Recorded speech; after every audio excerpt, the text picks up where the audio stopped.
Sherlock Holmes and the Wraith of Westminster, a cosy political mystery at night.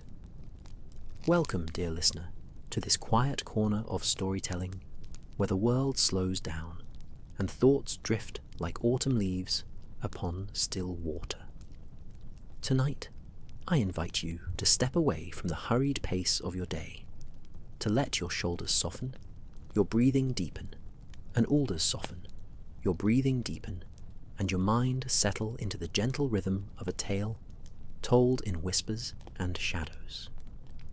This story is a gift for your rest, a Victorian mystery wrapped in soft fog and candlelight, designed not to excite, but to soothe, not to startle, but to cradle you into peaceful sleep.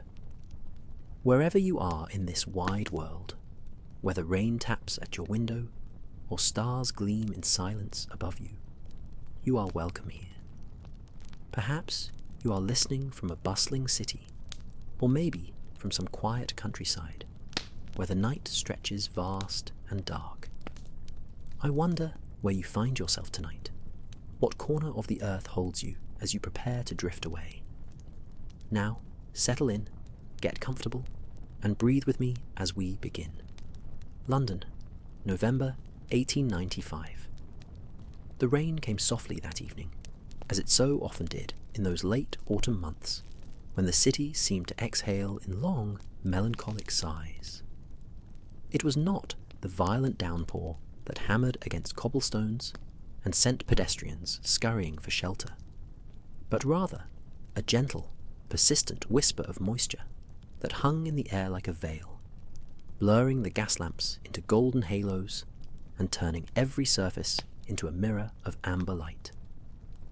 The Thames flowed dark and quiet below the city, its ancient waters carrying secrets as they had for centuries, while above, the great buildings of Westminster stood solemn and watchful, their Gothic spires reaching toward clouds, heavy with unspent rain.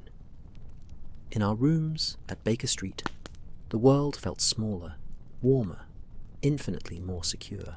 I had returned late from my practice, my coat heavy with damp, my medical bag weighing upon my arm.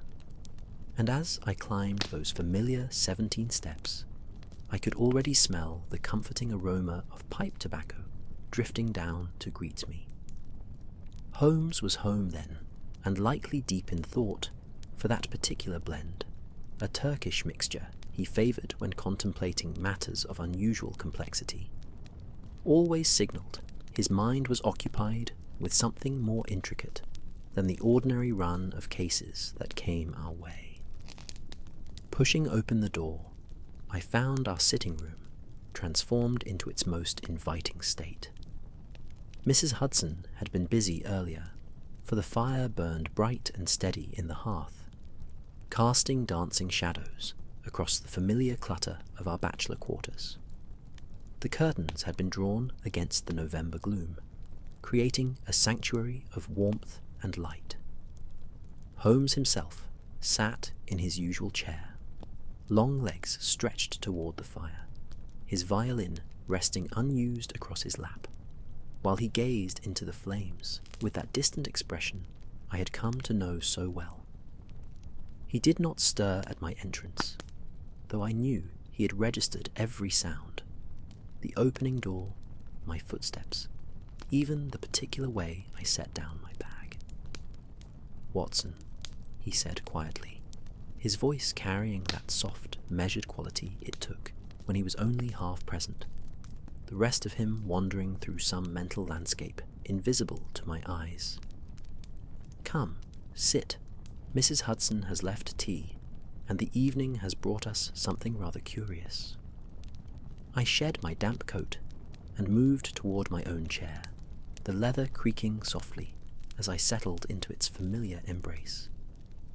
The tea service sat on the small table between us, steam rising from the pot in lazy spirals, and beside it lay a cream-coloured envelope bearing the unmistakable seal of Westminster.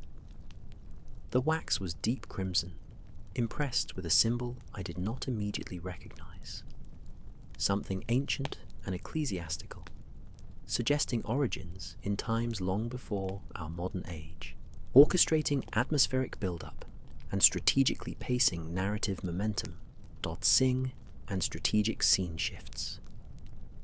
A matter from Parliament, I ventured, reaching for the teapot.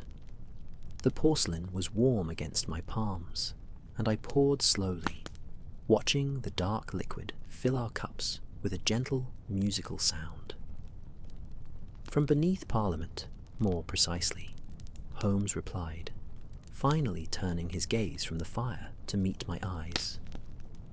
Or rather, from the ancient crypts and passages that honeycomb the ground beneath Westminster, like the chambers of some vast, sleeping heart. Our visitor arrived an hour ago, a clerk from the Office of Works, thoroughly soaked and considerably agitated. He waited until you might return, but pressing business called him back into the rain. He left this. Holmes gestured languidly toward the envelope. I lifted it carefully, noting its weight, the quality of the paper, expensive, parliamentary grade, and the faint scent that clung to it. Not perfume, but something else. Old stone, perhaps, or the particular mustiness that inhabited places long sealed from sunlight and fresh air. Breaking the seal with deliberate care, I extracted several sheets covered in elegant copperplate script. The letter opened with formalities, but its content grew increasingly fascinating as I read. It seemed that during recent restoration work in the Palace of Westminster, those endless improvements that seemed to occupy that grand building perpetually, workmen had discovered something unexpected. Behind a false wall in one of the older sections, a medieval passage had been revealed, and within that passage, evidence of recent occupation, not by rats or pigeons, but by human inhabitants who had left behind curious artifacts, candles burnt to stubs, a leather journal filled with coded entries, and most intriguingly, a series of charcoal sketches depicting what appeared to be various members of the House of Lords. The sketches are accurate, Holmes murmured, having watched me read. Remarkably so, done by someone with both artistic skill and intimate knowledge of these men's faces and habits. Yet none of the subjects recall sitting for any portrait, and the style is archaic, reminiscent of medieval illuminations rather than modern illustration. Outside, a handsome cab clattered past on Baker Street, its wheels splashing through puddles, the sound muffled and distant through our curtained windows. The fire settled with a soft collapse of embers, sending up a small shower of sparks that danced briefly before fading. "They want discretion, I take it?" I asked, folding the letter carefully. "Absolute discretion. The political climate being what it is, with tensions in the House running high over the Irish question and colonial policy. Any suggestion of irregularities could prove inflammatory. They wish to understand what has occurred before deciding whether to involve Scotland Yard officially." Holmes rose from his chair with fluid grace, moving to the window where he pulled back the curtain just enough to peer out at the rain-swept street. What they fear, though they do not state it explicitly, is something rather more unsettling than mere trespass or political espionage. "What do they fear?" I prompted, sipping my tea. It was perfectly prepared, the temperature just right, the flavour complex and soothing. Holmes let the curtain fall and turned back to me, his face half in shadow, half illuminated by firelight. "They fear a ghost, Watson, or more precisely, they fear the political consequences of appearing to believe in one. Several guards and workers have reported a presence, a figure in archaic dress, glimpsed in corridors that should be empty, heard moving through passages long since abandoned. Always at night, always in areas under renovation, the workmen are becoming reluctant to continue their duties after dark. A knock at the door interrupted us. 3 sharp raps, decisive and formal. Mrs. Hudson's voice called up from the landing. "Mr. Holmes, another gentleman to see you. Says it's most urgent regarding the Westminster matter." Holmes and I exchanged glances. "Send him up, Mrs. Hudson," Holmes called back, his voice carrying a note of interest I recognized well. The man who entered was nothing like the damp clerk described earlier. This visitor was tall and distinguished, perhaps 60 years of age, with silver hair and the bearing of someone accustomed to authority. His evening clothes were impeccable despite the weather, and he carried a silver-topped walking stick that spoke of both fashion and function. But it was his face that drew my attention, pale and drawn, with shadows beneath his eyes suggesting sleepless nights and considerable worry. "Mr. Sherlock Holmes," the man said, his voice cultured but tight with some suppressed emotion. "My name is Lord Edmund Ashworth. I am, or rather, I was, until recently, the chairman of the Parliamentary Committee for Historical Preservation. He paused, seeming to struggle with what to say next. "I must speak with you about Westminster, about what walks there in the darkness, and about why I believe I may be responsible for awakening it." Holmes gestured to a chair near the fire, his manner instantly attentive, yet calming. "Please, Lord Ashworth, sit. Watson, perhaps some brandy for our guest. The rain has been unforgiving this evening." As I moved to pour, Lord Ashworth settled heavily into the offered chair, his hands trembling slightly as he accepted the glass I provided. The firelight caught the amber liquid, making it glow like captured sunshine. He took a long sip before speaking again, and when he did, his voice had dropped to barely above a whisper. 3 weeks ago, I made a discovery in the Parliamentary Archives, a document dating from 1605, just after the Gunpowder Plot. It described a precaution taken by certain members of the early Stuart court. A guardian, they called it. Something placed beneath Westminster to watch, to protect, to warn of threats against the realm. He looked between Holmes and myself, his eyes reflecting the dancing flames. I thought it merely historical curiosity, superstition from a more credulous age. So I continued my research, followed the clues in the document, and 2 weeks ago I found the chamber where this guardian was supposedly sealed.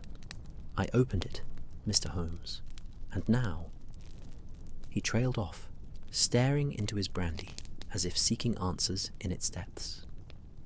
"And now," Holmes completed gently, "you have seen something that defies rational explanation." Lord Ashworth nodded slowly. 3 times, always at dusk when the light fails and the old stones seem to remember themselves, a figure in Tudor-era dress, carrying a lantern that gives no light, walking the passages beneath Westminster as if searching for something. Before you fall asleep tonight, I wonder, write in the comments what time it is for you, and where you are listening from.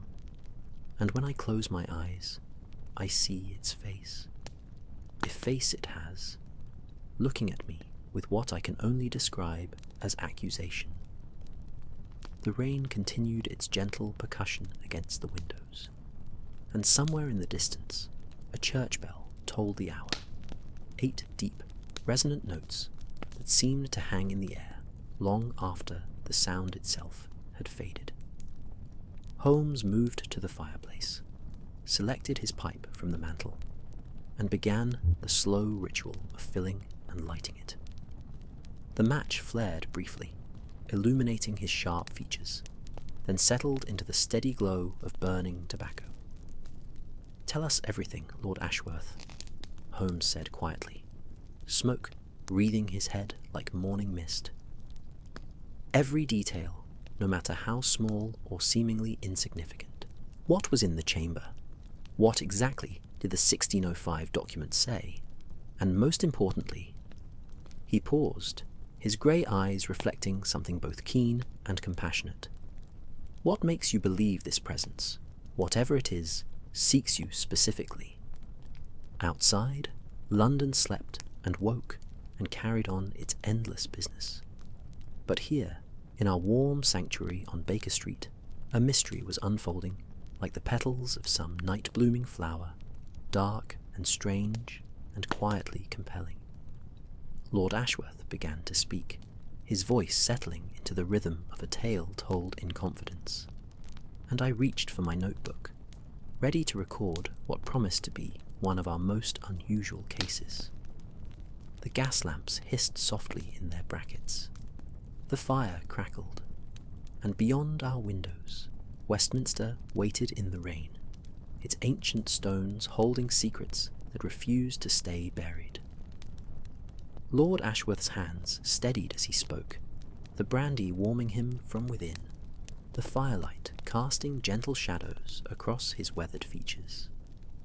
His voice, when it emerged fully, car voice, when it emerged fully, carried the measured cadence of a scholar, accustomed to presenting findings to attentive audiences.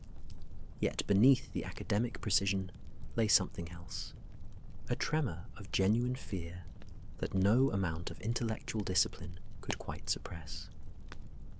"The document itself is remarkable," he began, setting his glass aside and leaning forward slightly, as if drawing us into confidence.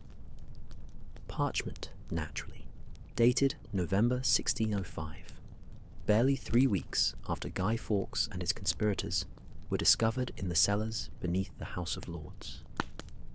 But this was no official record, no parliamentary decree.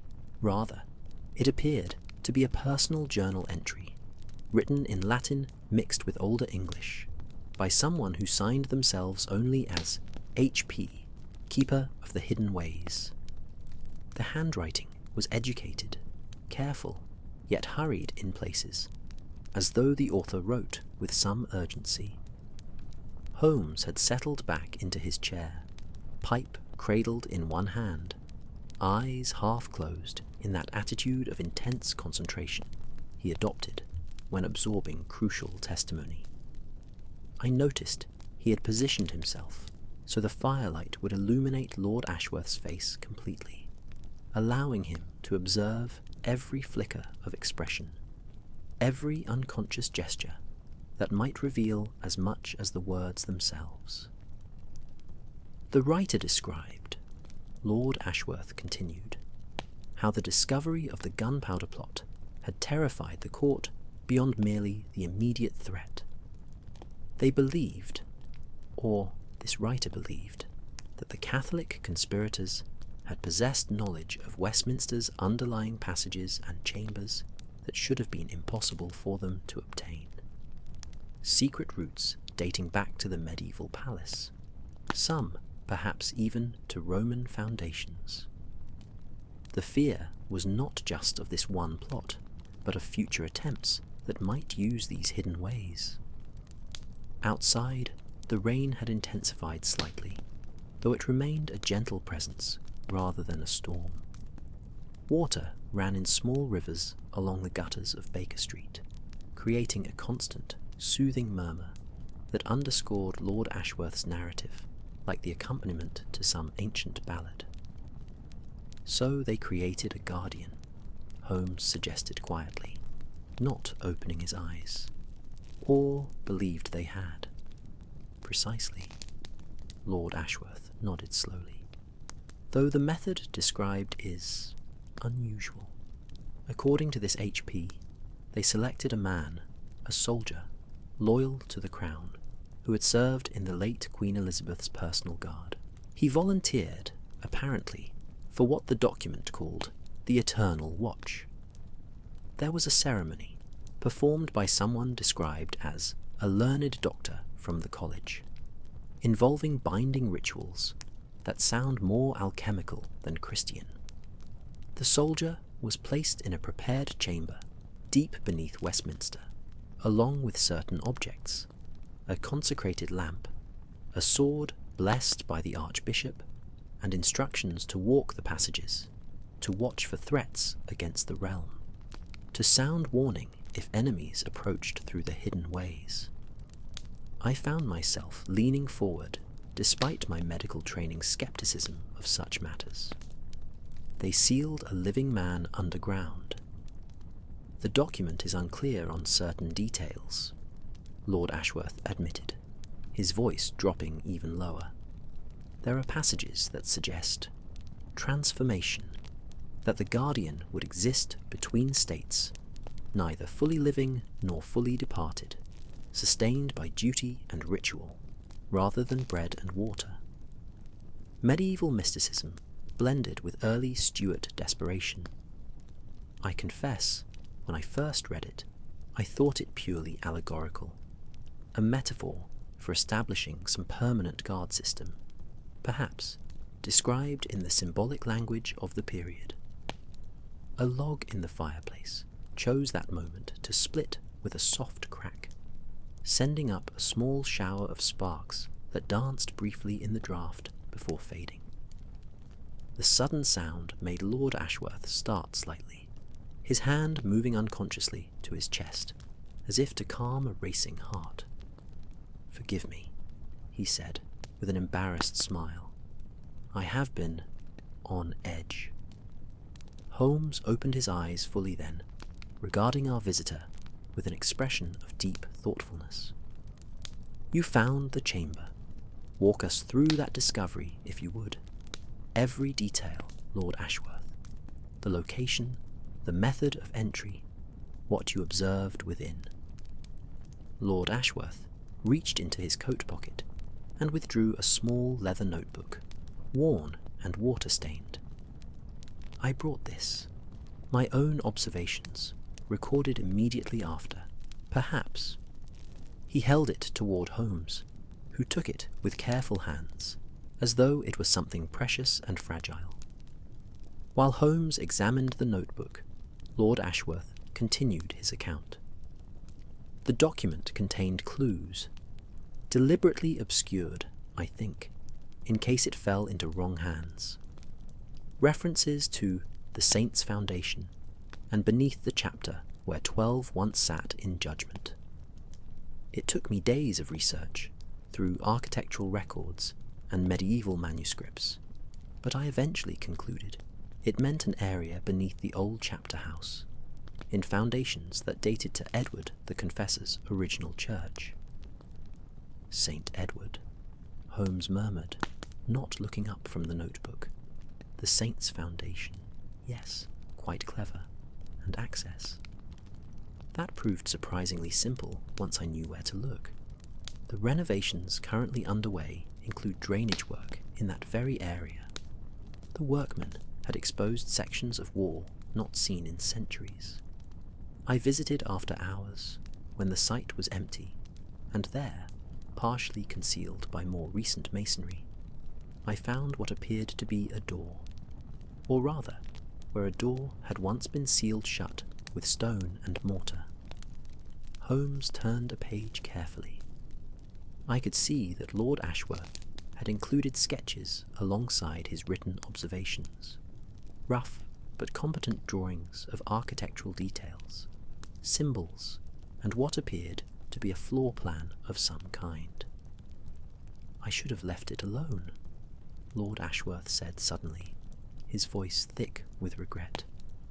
"Should have reported the discovery through proper channels, allowed experts to examine it in daylight with proper precautions.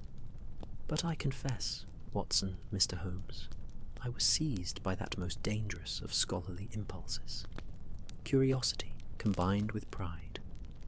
I wanted to be the one to solve this historical puzzle, to be the first modern eyes to see what lay behind that sealed door. He paused, accepting the teacup I had quietly refilled and placed beside him. The porcelain clinked softly against the saucer as his hand shook minutely. He sipped the hot liquid gratefully before continuing. I returned the following evening with tools: a small hammer, a chisel, a lantern. The mortar was old, crumbling in places, and the work went faster than anticipated. Within an hour, I had created an opening large enough to pass through. His eyes grew distant, seeing again what he had found. The air that emerged was cold, Watson, cold beyond what any sealed space should be, even in November, and it carried a scent, not decay precisely, but something ancient and dry, like very old books left too long unread. The rain continued its patient percussion against the windows. Somewhere in the building, a floorboard creaked as Mrs. Hudson moved about her evening routine. These ordinary sounds seemed to emphasize the extraordinary nature of what Lord Ashworth described.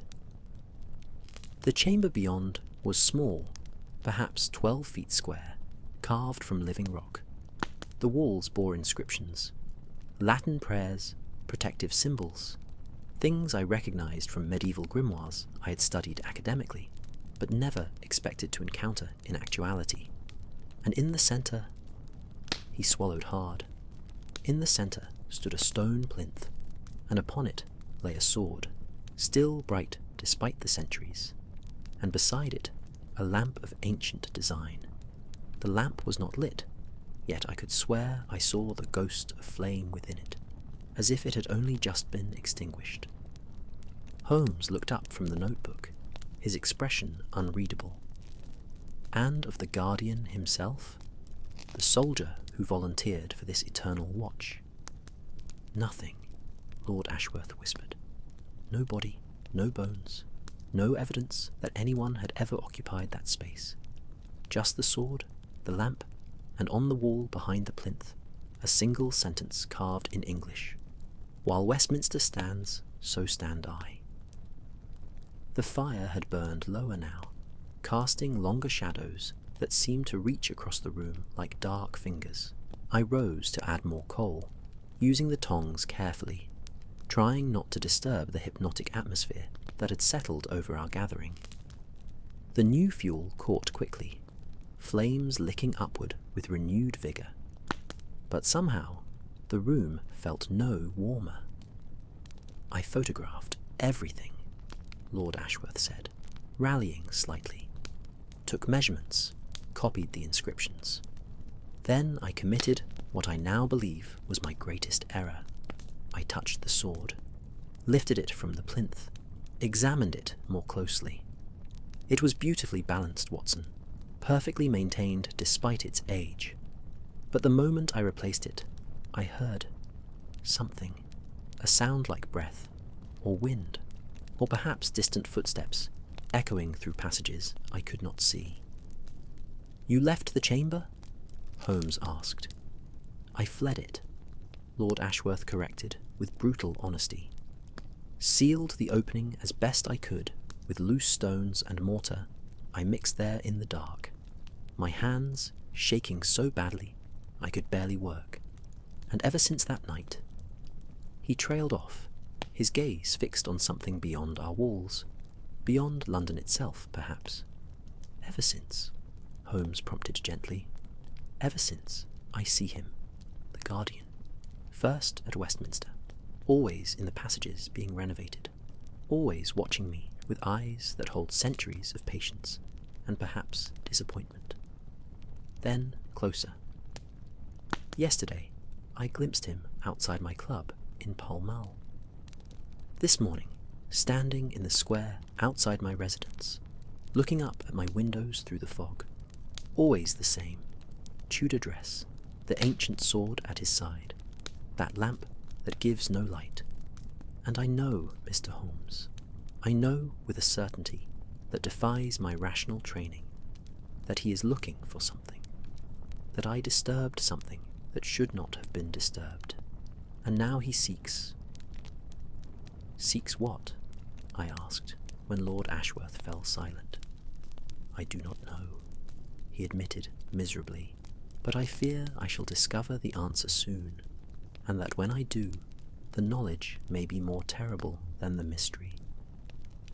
Holmes rose gracefully, moving to the window again, where he stood silhouetting against the rain-blurred lights of Baker Street.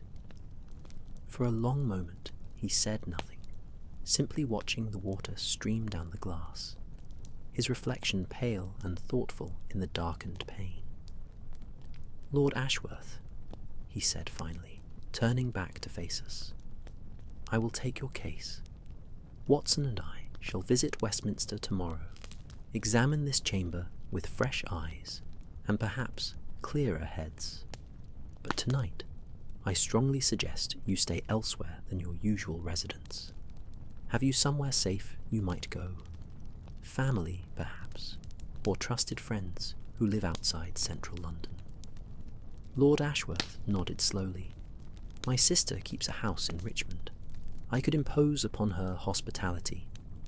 Please do so, and Lord Ashworth. Holmes's voice carried absolute conviction. Whatever walks Westminster's passages, ghost, guardian, or something we have not yet imagined, it exists within the realm of the explicable. Everything does, once we possess sufficient facts. Take comfort in that thought as you sleep tonight.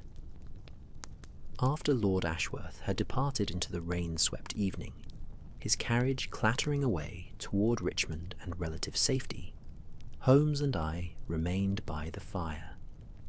He had opened Lord Ashworth's notebook again, and was studying the sketches with minute attention, occasionally making small humming sounds of interest or approval. What do you make of it, Holmes? I asked finally, pouring fresh tea for us both. I make of it, he replied slowly, that we are dealing with something considerably more complex than a mere ghost story. There are layers here, Watson, historical, political, perhaps even criminal. But he closed the notebook and met my eyes. There is also something genuine in Lord Ashworth's fear. Whatever he has seen, he believes it absolutely, and that, in itself, is a fact worth considerable investigation. The clock on the mantel chimed 11, its gentle notes drifting through the warm room like bells heard across water. Outside, London settled into its midnight rhythms, while somewhere beneath Westminster's ancient stones, passages waited in darkness for our arrival. And perhaps, if Lord Ashworth's account held any truth, something waited there with them, something that had stood watch for centuries, and was not pleased to have its rest disturbed. Morning arrived with that peculiar quality of light that November brings to London, neither bright nor entirings to London, neither bright nor entirely dim, but rather a soft, diffused glow that seemed to emanate from the mist itself, rather than from any sun hidden behind the clouds. I woke to find Holmes already dressed and moving about our sitting room with that precise, economical energy that characterized him when a case had fully engaged his faculties. The previous night's fire had been rebuilt, and the room held a comfortable warmth against the chill that pressed against our windows. Coffee steamed from the pot on our breakfast table, filling the air with its rich, dark aroma, and beside it lay an assortment of maps and architectural drawings Holmes had apparently procured during the early hours while I still slept. "Ah, Watson," he said, without looking up from the documents he was examining. "I trust you slept well. We have much ground to cover today, quite literally. I have obtained plans of Westminster's lower levels through a contact at the Office of Works, and the complexity is rather astonishing. The building sits atop layers of history like a geological formation, Roman foundations, Saxon remains, Norman construction, medieval additions, and Victorian renovations, all pressed together in a most fascinating palimpsest. I poured myself coffee, the liquid steaming gently as it filled my cup, and moved to join him at the table.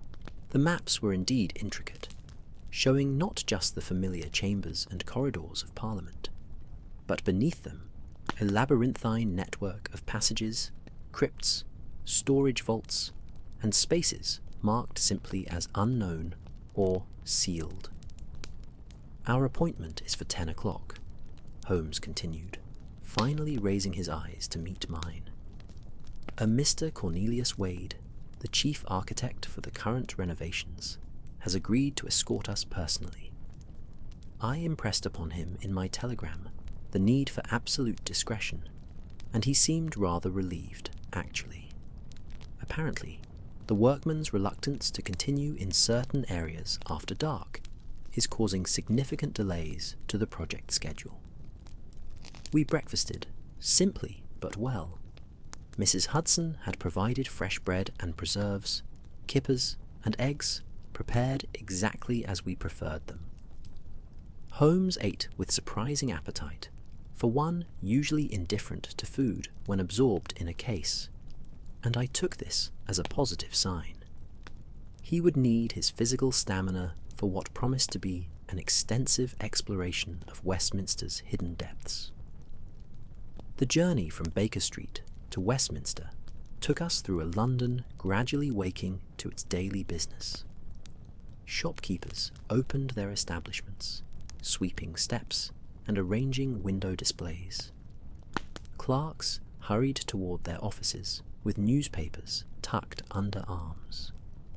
Street vendors called out their wares in voices that carried through the misty air like the cries of strange birds.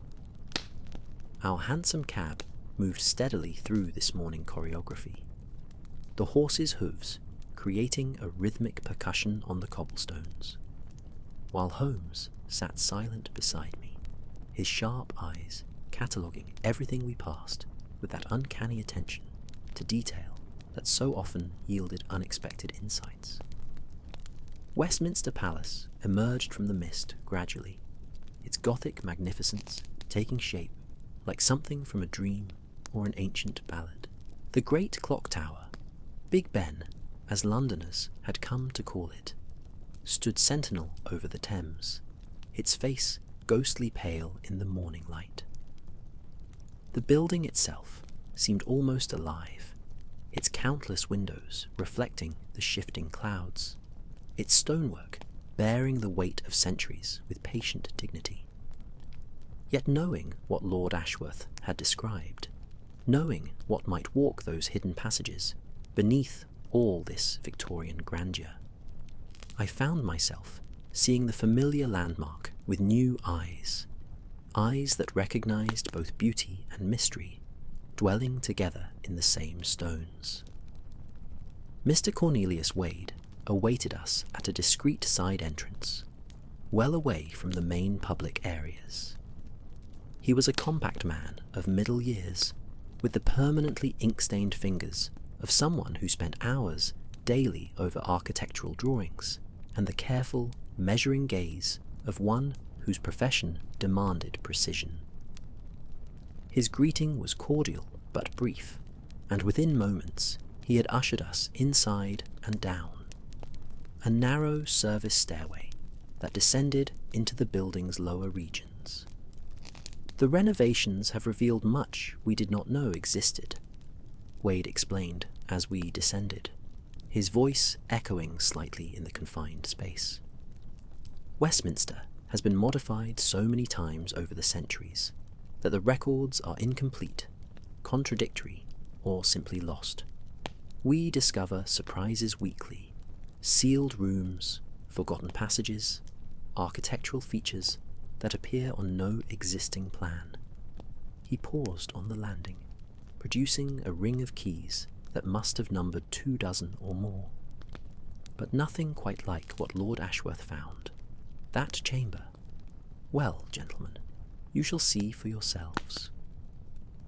The stairway ended in a vaulted corridor of medieval construction, its walls showing the distinctive stonework of the 13th or 14th century. Gas lamps had been installed at intervals, their light casting a warm but somehow inadequate glow that left the spaces between fixtures full of gathering shadows. The air here tasted different, cooler, drier, carrying that particular quality of spaces long isolated from the world above. Our footsteps echoed strangely, seeming to come back to us from multiple directions at once, as if the passages themselves conspired to confuse any who walked them. Wade led us through a series of turns that I tried to memorize, but quickly lost track of. Left, then right, then down another short stair, then through an arched doorway into what appeared to be an older section still, where the stonework grew rougher and the ceiling lower. Holmes, I noticed, moved with complete confidence, his sense of direction apparently unaffected by the maze-like complexity. He paused occasionally to examine some architectural detail, a carved corbel, an ancient doorframe, a section where different building periods met in visible junction. "The workmen were here yesterday," Wade said, gesturing ahead to where a portion of wall showed fresh mortar and tool marks. Extending drainage pipes. That is when they discovered Lord Ashworth's opening. He approached a section of wall that looked like all the others, then pointed to an area where stones had been removed and then hastily replaced. He sealed it again, as you can see, but imperfectly. We have not disturbed his work, awaiting your inspection first. At that moment, from somewhere in the passages around us, came a sound, distant, echoing, impossible to locate with precision. It might have been water dripping, or air moving through ancient vents, or perhaps footsteps on stone, far away, but approaching. Wade stiffened immediately, his face going pale in the lamplight. "That," he whispered, "that is what the workmen hear, sometimes louder, sometimes barely audible, but always present in this section, always after sunset, but occasionally, as now, even in daylight hours." Holmes tilted his head, listening with complete concentration. The sound continued for several seconds, then faded gradually until only silence remained, a silence somehow deeper and more complete than before, as if the passages themselves held their breath. "Fascinating," Holmes murmured. "The acoustic properties of these vaults are quite remarkable. Sound would travel considerable distances, reflect from multiple surfaces, create effects that might easily be interpreted as supernatural by those predisposed to such conclusions." Yet even as he spoke these rational words, I noticed his eyes had grown thoughtful, perhaps even troubled, as if some aspect of what he had heard did not fit comfortably within his logical framework. Wade moved to the sealed opening and began carefully removing the loose stones Lord Ashworth had used to close it. The work went quickly, and within minutes a dark aperture yawned before us, roughly 3 feet square, exhaling that same cold, ancient air Lord Ashworth had described. Wade produced a battery-powered electric torch, a modern innovation still rare enough to be noteworthy, and shone its beam into the darkness beyond. The light revealed hewn rock, very old, and beyond it, the edge of something larger. A chamber, just as Lord Ashworth had reported. "I will remain here," Wade said quietly, his reluctance evident, but his professionalism keeping him present. "Call if you require assistance." Holmes took the torch, and, with his customary fearlessness, ducked through the opening. I followed immediately, unwilling to let my friend face whatever lay within alone, and found myself standing in a space that seemed to exist outside of time itself. The chamber was exactly as Lord Ashworth had described. 12 feet square, walls covered in Latin inscriptions and protective symbols that seemed to writhe in the torchlight's shifting beam. The stone plinth stood in the centre, and upon it lay the sword and lamp, both appearing far too well preserved for objects that had rested here for 3 centuries. The air felt different here, charged somehow, like the atmosphere before a thunderstorm, though we were deep beneath the earth with no weather to affect us.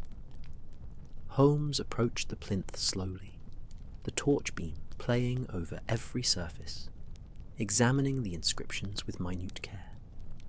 I moved to join him, and together we stood in that strange, cold space, while above us, Westminster carried on its daily business in complete ignorance of what lay beneath. "Watson," Holmes said softly, "observe the floor around the plinth. Do you see?" I looked down, and there, faint but unmistakable in the dust that covered everything, were footprints. Not Lord Ashworth's, for these were smaller, differently patterned, and they circled the plinth repeatedly, as if someone had walked round and round it countless times, tracing an endless circuit in this buried chamber. And the footprints, I realized, with a chill that had nothing to do with the cold air, were fresh, very fresh indeed. Made within the last day, perhaps within the last hours. Somewhere in the darkness beyond our light, something settled, stone against stone, or perhaps something else, something that had been watching us from the shadows and had now shifted its position ever so slightly. The sound was small, almost nothing, but in that absolute silence it seemed loud as thunder. Holmes's hand moved to my arm, his grip firm and steadying. "We are not alone, Watson," he said calmly, his voice barely above a whisper. "And I suspect we are about to meet Westminster's guardian face to face." The torch beam swept across the chamber's far corner, revealing nothing but ancient stone, and shadow layered upon shadow. Yet the presence remained, not visible, not tangible, but undeniable in the way that instinct, sometimes knows what reason cannot yet prove. Holmes held perfectly still, and I found myself doing the same. Both of us listening with every faculty we possessed to the silence that had settled over the chamber, like a held breath. The inscribed walls seemed to lean inward slightly, their Latin prayers and protective symbols appearing to shift and rearrange themselves in the uncertain light, though I knew this was merely a trick of perspective and shadow. Then Holmes spoke, his voice carrying that particular quality of calm authority that could steady a panicking crowd or gentle a frightened animal. "If there is someone present," he said, addressing the darkness beyond our circle of light, "we mean no harm. We are here at Lord Ashworth's request to understand what has occurred and to help resolve whatever disturbance his actions may have caused." Nothing, only silence pressing against our ears like deep water. But the quality of that silence had changed somehow, had become expectant rather than merely empty. I realized my hand had moved unconsciously to my coat pocket, where I sometimes carried the service revolver from my army days, though I had not brought it today. What use would bullets be against what might inhabit this place? Holmes lowered the torch slightly, the beam now illuminating the plinth and the objects upon it, rather than probing the surrounding darkness. "Remarkable preservation," he murmured, his tone shifting back to that of the analytical detective rather than the cautious negotiator. "Watson, observe the sword. The blade shows no tarnish whatsoever, no oxidation despite the moisture that must accumulate in these sealed spaces. And the lamp. Come, look more closely at the lamp. I stepped nearer, grateful for something concrete to focus upon, something my medical and scientific training could examine with rational detachment. The lamp was of a design I had seen in museum collections, late medieval or early Tudor, brass or bronze, with intricate engraving covering its surface. The wick chamber appeared empty, yet, as Lord Ashworth had noted, there seemed to be the ghost of illumination within it, a faint luminescence like the last glow of coals, long after the fire has gone out. "Touch nothing," Holmes cautioned, though he bent close himself, examining the engraving with his magnifying lens. These symbols are not merely decorative. They form a continuous text, spiraling from base to apex. Latin again, but the phrasing is unusual. Not ecclesiastical Latin, but something older, more hermetic. References to watching, to vigilance, to the boundary between sleep and waking. A sound emerged from the passage we had entered through, Wade clearing his throat nervously, reminding us of his presence. "Everything satisfactory, gentlemen," he called, his voice carrying the forced cheer of someone trying very hard not to acknowledge his own fear. "Quite satisfactory, Mr. Wade," Holmes called back. "We shall be some time yet. Perhaps you might wait in the corridor beyond? This chamber is rather close for 3. Wade's relief was audible, even from that distance. Yes, of course. I shall be just outside should you require anything." The sound of his footsteps retreating echoed briefly, then faded, leaving Holmes and myself alone once more, with whatever else inhabited this buried space. Holmes straightened, turning slowly to examine the walls more thoroughly. "The inscriptions form a pattern," he said, his voice taking on that slightly distant quality it acquired when his mind worked at its highest intensity. "Not merely protective prayers, but a narrative. Here, placed in darkness to guard the light. And here, neither living nor dead, but ever vigilant. And this, Watson, this is particularly intriguing.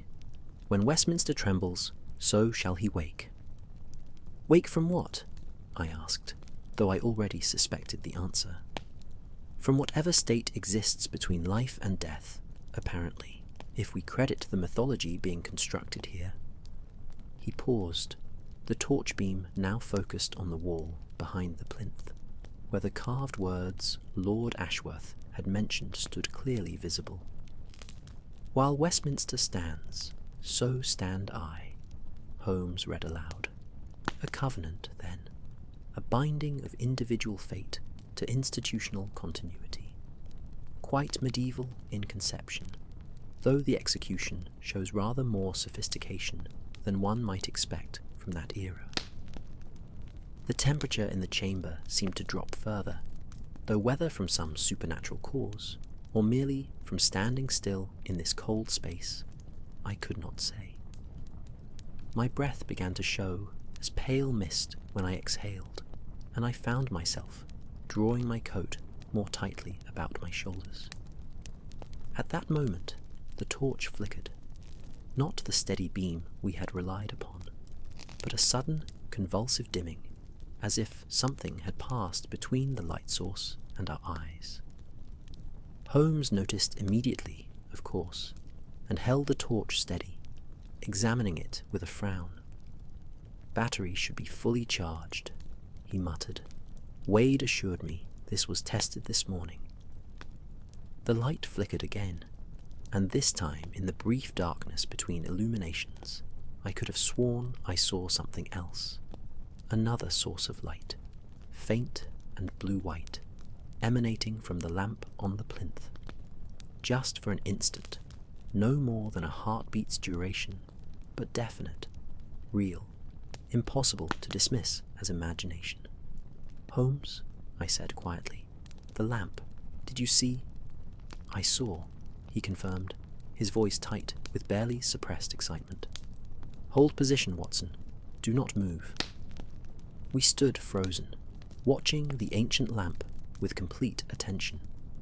The torch in Holmes's hand continued its erratic behavior, dimming and brightening in an irregular rhythm that seemed almost deliberate, almost communicative, and each time it dimmed, that other light became visible, pale, cold, casting no shadows, but definitely present, definitely real in some way that transcended mere reflection or phosphorescence. Then, as if someone had turned a valve or thrown a switch, the torch stabilized, its beam returning to steady brightness. But the phenomenon had left its mark on both of us. Holmes's face, when I glanced at him, showed an expression I had rarely seen. Not fear, precisely, but something like recognition of having encountered a boundary between the known and unknown, between the explicable and the profound mystery. "We should photograph this," Holmes said abruptly, producing from his coat pocket a small camera of the detective variety, designed for documenting crime scenes.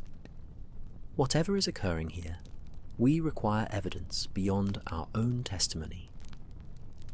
He positioned the device carefully, adjusted its settings, then triggered the flash powder.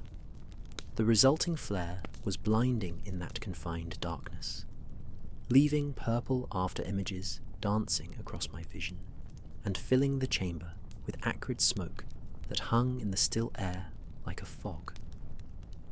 As the smoke slowly dispersed, settling toward the floor in lazy spirals, I noticed something peculiar about its movement. Rather than spreading evenly throughout the chamber, it seemed to be drawn toward one particular section of wall, as if some current of air pulled it in that direction. Holmes noticed as well, his attention immediately focusing on the phenomenon. "A draft," he said, moving toward the wall in question, which suggests an opening, another passage, perhaps. He ran his hands across the stone surface, searching for any irregularity, any sign of a concealed door or vent. His fingers found something, a seam, almost invisible, where one section of wall met another, at an angle that suggested deliberate construction rather than natural formation. "Help me here, Watson," he called, and together we pressed against the stone. For a moment, nothing happened. Then, with a grinding sound that seemed impossibly loud in that enclosed space, a section of wall pivoted inward, revealing absolute darkness beyond.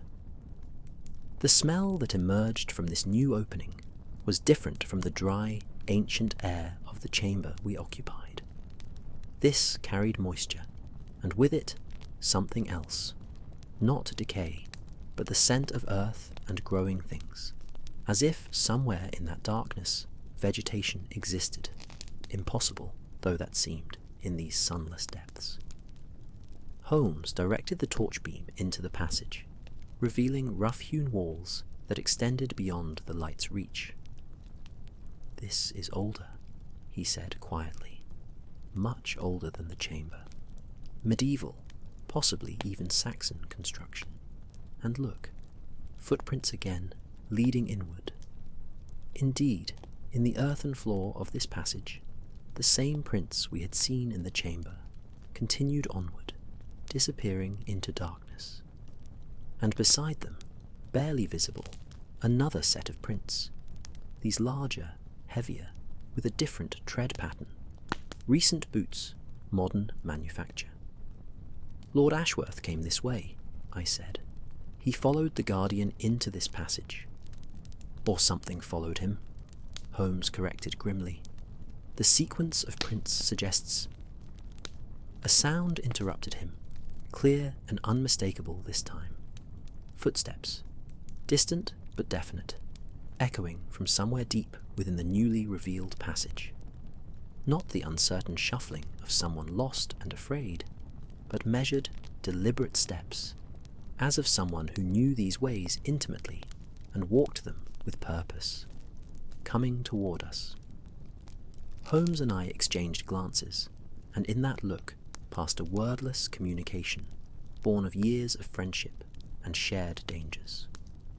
Whatever approached, we would face it together, armed with reason and courage, if not with weapons. Holmes raised the torch, directing its beam down the passage, and we waited as the footsteps grew steadily louder, steadily nearer.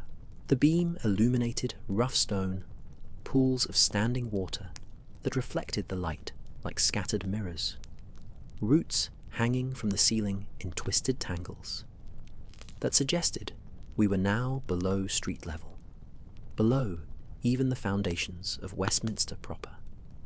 And then, at the very edge of the light's reach, a figure emerged from the darkness, tall, dressed in archaic clothing that might indeed have been Tudor in origin, moving with that same measured pace that had announced its approach. The Guardian. It had to be. Lord Ashworth's Wraith, Westminster's eternal watchman, approaching through passages it had walked for 3 centuries, if the legends held any truth. The figure stopped just beyond clear visibility, a dark shape outlined by the torchlight, but details obscured by shadow and distance. For a long moment, nothing moved, nothing breathed, as if time itself had paused to observe this meeting between the modern world and something that should not, by all rational accounting, exist. Then the figure raised one hand slowly, not in threat, but in what might have been greeting or warning, or perhaps invitation. And from that distant shape came a voice, dry, quiet, carrying through the passage with perfect clarity despite the distance. "You have opened the way," it said, the words carefully formed, almost archaic in their construction. "As was foretold, as was always destined. Now you must walk it to the end, or Westminster shall fall, and with it all that it protects." The torch flickered once more, and when its light steadied, the figure had vanished, leaving only empty passage and the echo of words that seemed to hang in the air long after the sound itself had faded into silence. Holmes stood perfectly motionless in the aftermath of those words, his profile sharp against the torchlight, Everest the torchlight, every line of his body suggesting intense mental calculation. I had seen this stillness before, in moments when his extraordinary mind processed information at speeds that left ordinary thought far behind, weighing possibilities, discarding impossibilities, constructing theories from fragments of data too subtle for others to perceive. The passage stretched before us, empty now, save for shadows and the lingering echo of that dry, ancient voice. Yet I felt no inclination to dismiss what we had witnessed as hallucination or trick of light. Something had stood there, something had spoken, and the reality of that encounter pressed against my rational convictions, like water against a failing dam. "We proceed," Holmes said finally, his voice carrying absolute certainty. "Whatever we have encountered, whether spirit, guardian, or something else entirely, it has issued what amounts to an invitation, or perhaps a summons. Either way, to retreat now would leave more questions unanswered than I can comfortably tolerate." He glanced at me, and I saw in his eyes not fear, but that particular intensity that characterized him when pursuing truth into its darkest corners. "Watson, you need not accompany me further. This has moved beyond investigation into territory I cannot fully predict." "Don't be ridiculous, Holmes," I replied. surprised by the steadiness of my own voice. Where you go, I follow. That has been our understanding from the beginning, and a ghost, or whatever that was, does not change it. A brief smile flickered across his features, warm with genuine affection and gratitude. Then let us see where this ancient passage leads, and what Westminster's guardian wishes to show us. He moved forward into the tunnel, torch held high, and I followed close behind, our footsteps creating a rhythm that seemed to harmonize with some deeper pulse in the earth itself. The passage descended gradually, the earthen floor giving way to worked stone after several yards, though the construction remained rough compared to the chamber we had left behind. The walls showed chisel marks, evidence of human labour, yet the overall impression was of great age, pre-Norman, possibly even Roman, though I was no expert in such matters. Tree roots penetrated from above in places, creating natural archways we had to duck beneath, and moisture collected in shallow pools that reflected our torchlight with an oily rainbow sheen. We walked in silence for what might have been 5 minutes or 50. Time seemed curiously elastic in that buried darkness, stretching and compressing in ways that suggested our normal measurements held little meaning here. The air grew warmer as we descended, defying the expectation of increasing cold, and carried scents that had no business existing beneath London's heart. Fresh earth, green growing things, and underneath it all, something like incense or ancient perfume, faded almost to nothing but still perceptible. Then the passage opened suddenly into a larger space, and Holmes stopped so abruptly I nearly collided with him. The torch revealed what appeared to be a natural cavern, perhaps 30 feet across, its ceiling lost in darkness above the light's reach. But it was not the cavern itself that arrested our attention. It was what the cavern contained. Along the walls, set into niches carved from living rock, stood figures. Not statues, precisely, for they lacked the polish and finish of sculpture, yet not quite the rough work of primitive idols either. Human-sized, human-shaped, wearing armour and clothing from a dozen different eras. Roman lorica segmentata, Saxon mail, Norman plate, Tudor doublets, right up through Elizabethan ruffs and Stuart cavalry dress. Each figure held a weapon appropriate to its period, and each faced inward toward the centre of the cavern, where a simple stone table stood, rough-hewn but deliberately shaped, its surface covered with what appeared to be a map, carved directly into the stone. "Good Lord," I breathed, the words emerging unbidden. "Holmes, what is this place?" He moved forward slowly, the torch beam travelling from figure to figure, and I noticed now what I had missed in my first shocked observation. Each figure bore a small plaque at its feet, inscribed with a name and dates.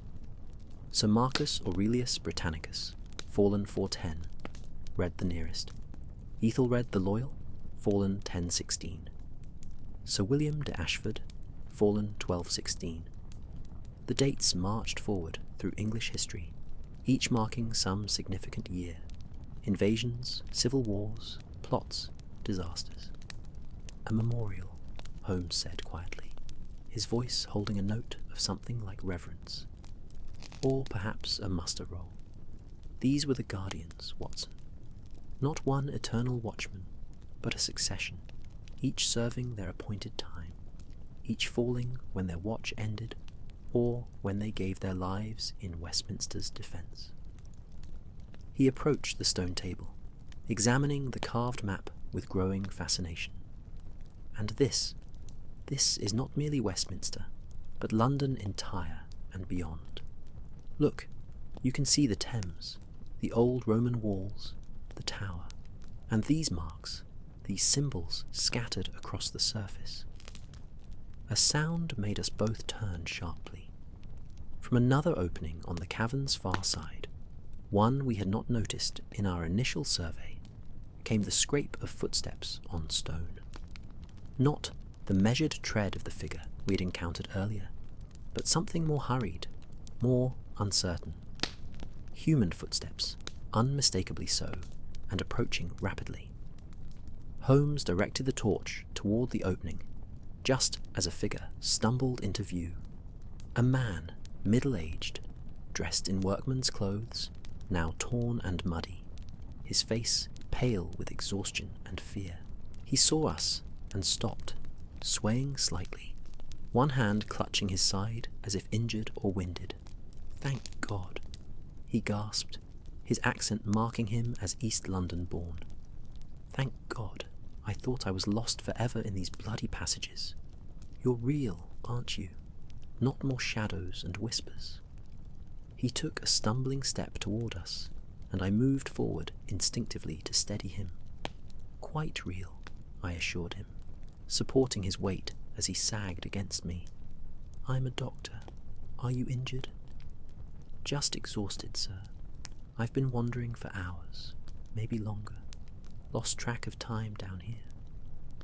He accepted water from the flask Holmes produced from his coat pocket, drinking deeply before continuing. "Name's Thomas Crawley. I'm with the renovation crew, working the drainage extensions. Yesterday evening, late, I was checking measurements in one of the old sections when I heard something. Music, I thought, or singing, very faint. Curious, I followed the sound, found an opening I swear wasn't there that morning, and like a fool, I went through." Holmes had returned to examining the stone map, but his attention was clearly divided between it and Crawley's account. "And then," he prompted. "Then I was lost," Crawley said simply. "Passages leading to passages, stairs going up and down, chambers with things in them that made no sense.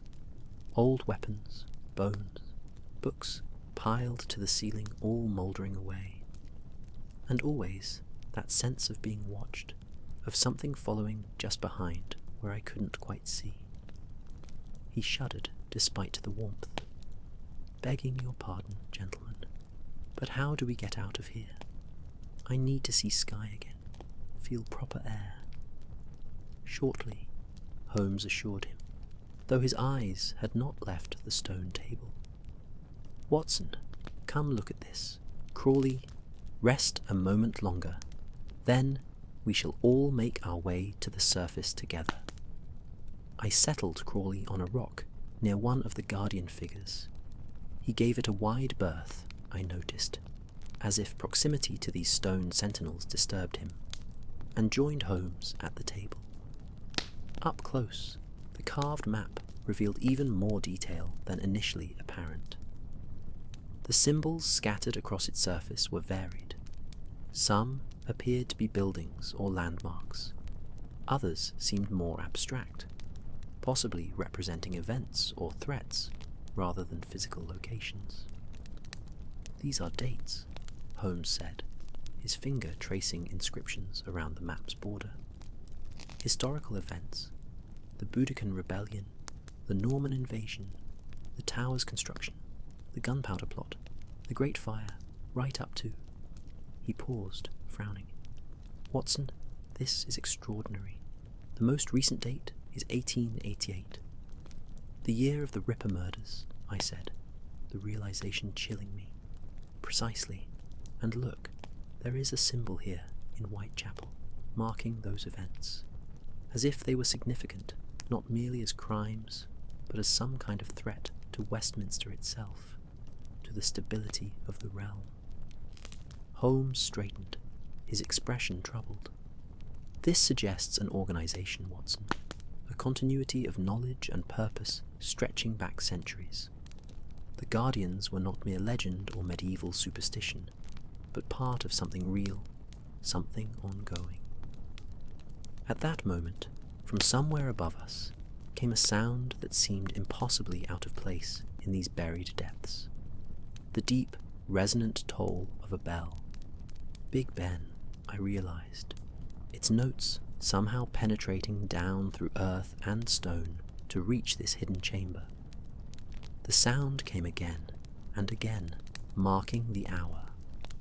11 strokes, which meant we had been below ground for nearly an hour, though it felt both longer and shorter than that. We should return, I said. Mr. Wade will be concerned, and we have much to report. Holmes nodded slowly, reluctance evident in his manner, but he recognized the wisdom of consolidating what we had learned before pressing further. Agreed. Crawley, can you walk?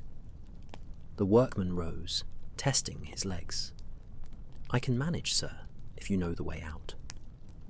I marked our path mentally, Holmes said with confidence. Follow closely, and we shall be back in Westminster proper within 20 minutes. The return journey passed without incident, though I noticed Holmes kept glancing back over his shoulder, as if expecting to see the guardian figure following us. But the passages remained empty save for ourselves, and soon enough we emerged into the renovated sections, where electric lights burned steadily and the air tasted of the ordinary world once more. Mr. Wade was indeed pacing anxiously near where we had left him, and his relief at our reappearance was palpable. Thank heavens, I was about to summon assistance. You were gone so long, and there were sounds, strange sounds echoing through the passages. We found rather more than anticipated, Holmes said diplomatically. Mr. Wade, this is Thomas Crawley, one of your workmen who became lost in the older sections. He requires immediate attention, food, warmth, and perhaps medical examination, though Dr. Watson assures me he is fundamentally sound. As Wade bustled off with Crawley, promising hot tea and a thorough debriefing about the workman's ordeal, Holmes and I stood in that modern corridor with its electric lights and rational geometry, both of us silent as we processed what we had experienced in the darkness below. Holmes, I said finally, what exactly are we dealing with here? He was quiet for a long moment, his hawk-like profile contemplative in the electric light. I am not certain, Watson, but I suspect we have stumbled upon something that exists in the spaces between official history and acknowledged reality. A network, perhaps, or a tradition. Guardians appointed across centuries to watch for threats against the realm, operating from beneath Westminster itself. Whether the current manifestation is supernatural or merely the continuation of that ancient practice by very human hands. He trailed off, then met my eyes. That is what we must determine, and quickly, I suspect, for Lord Ashworth's disturbance of the sealed chamber may have set events in motion that will not wait patiently for our investigation. Above us, London went about its Thursday business, unaware of the mysteries coiled beneath its most famous building. And somewhere in those buried passages, something ancient stirred, waiting to see whether we would prove worthy of the secrets we had begun to uncover. The afternoon found Holmes bent over his chemistry table, an array of photographic plates spread before him in careful sequence, each one capturing fragments of what we had witnessed beneath Westminster, Thetminster. The images had developed remarkably well, despite the challenging conditions under which they had been taken. The chamber with its inscriptions clearly visible, the stone plinth with its ancient sword and lamp, and most intriguingly, several plates showing anomalies of light that had not been visible to our naked eyes during the exposure. Pale streaks and orbs appeared in corners and doorways, clustered particularly around the passage entrance, where we had first heard the Guardian's voice. I sat by the window, with Lord Ashworth's leather notebook, transcribing passages into my own journal, while Holmes worked in concentrated silence. The notebook proved a treasure of careful observation. Sketches of symbols, measurements of the chamber's dimensions, copies of Latin inscriptions rendered in Lord Ashworth's precise academic hand. Interspersed among the scholarly notations, however, were more personal entries that revealed the depth of his growing unease. Third night of dreams. Red one. Always the same. The lamp burns, though I know it to be extinguished, and eyes watch from within the flame. Cannot shake the feeling of having transgressed against something that should have remained inviolate. Mrs. Hudson brought tea without being summoned. She possessed an uncanny sense for when we required refreshment during investigations, and the familiar ritual of pouring and stirring provided a momentary anchor to normalcy. Holmes accepted his cup absently, his attention never wavering from the photographic evidence, while I sipped gratefully, the warmth spreading through me and dispelling some of the lingering chill that seemed to have followed us up from Westminster's depths. The light anomalies are consistent, Holmes said abruptly, breaking the companionable silence. Not random distribution, as one might expect from mere photographic artifacts or dust particles. They concentrate around threshold spaces, doorways, passage entrances, the area immediately surrounding the plinth, almost as if... He paused, selecting his words carefully. Almost as if something permeable to light, but not quite invisible, moves through these spaces with purpose and intention. You're suggesting the photographs captured something real? I asked, setting down my teacup with more force than intended, the china clinking sharply against the saucer. I am suggesting, Holmes corrected, that our understanding of what constitutes real may require expansion in this particular case. Consider, we both heard the voice clearly, both saw the figure in the passage, both experienced the inexplicable behavior of the torch and the lamp's luminescence. Either we suffered simultaneous hallucination, unlikely given our different temperaments and expectations, or we encountered something that exists outside our current scientific framework, but within some broader, not yet understood category of natural phenomena. He rose from the chemistry table, stretching his long limbs with feline grace, then moved to his desk where he had arranged the various documents we had accumulated. The 1605 manuscript description that Lord Ashworth had discovered, architectural plans of Westminster's foundations, historical records of political plots and threats against Parliament, and several leather-bound volumes he had retrieved from his extensive library on medieval history and occult practices. There is a pattern, he continued, gesturing to the papers. Threats against Westminster cluster around specific periods: 1605, obviously, 1649 during the Regicide, 1688 with the Glorious Revolution, 1780 with the Gordon riots, and as we noted on the stone map, 1888. Each crisis seems to have been accompanied by reports of unusual phenomena, figures seen in restricted areas, sounds where no one should be present, doors found open that were certainly locked. You're describing precisely what Lord Ashworth reported, I observed, and what the workmen are experiencing now.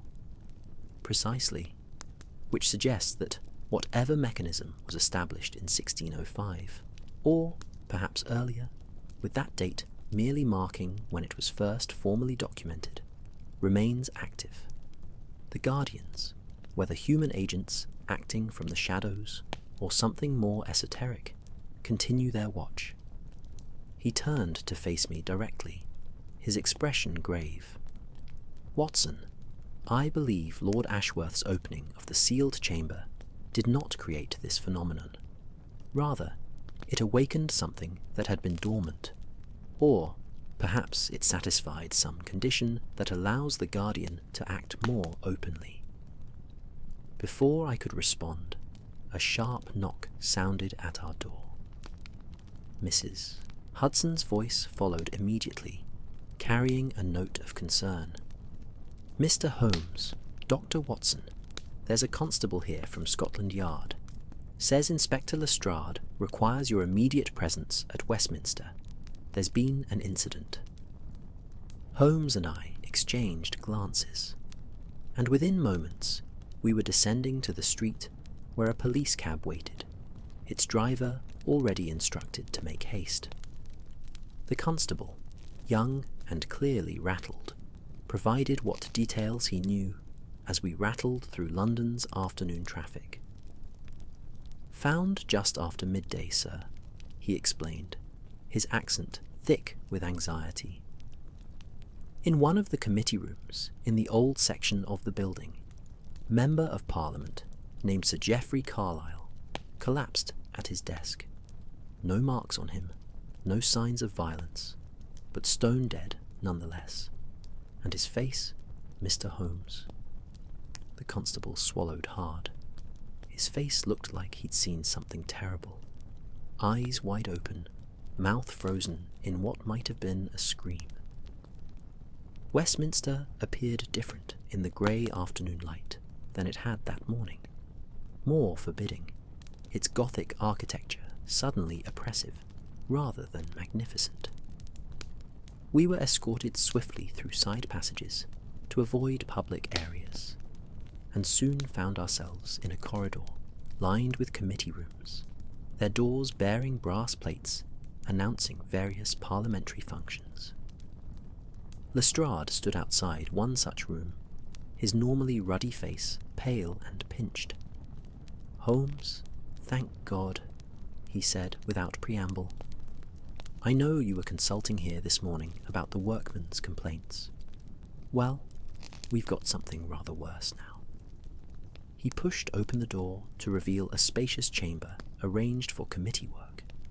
A long table, surrounded by leather chairs, walls lined with bookcases, and portraits of stern-faced statesmen from decades past. And slumped in the chair at the table's head, exactly as the constable had described, sat Sir Geoffrey Carlyle, MP.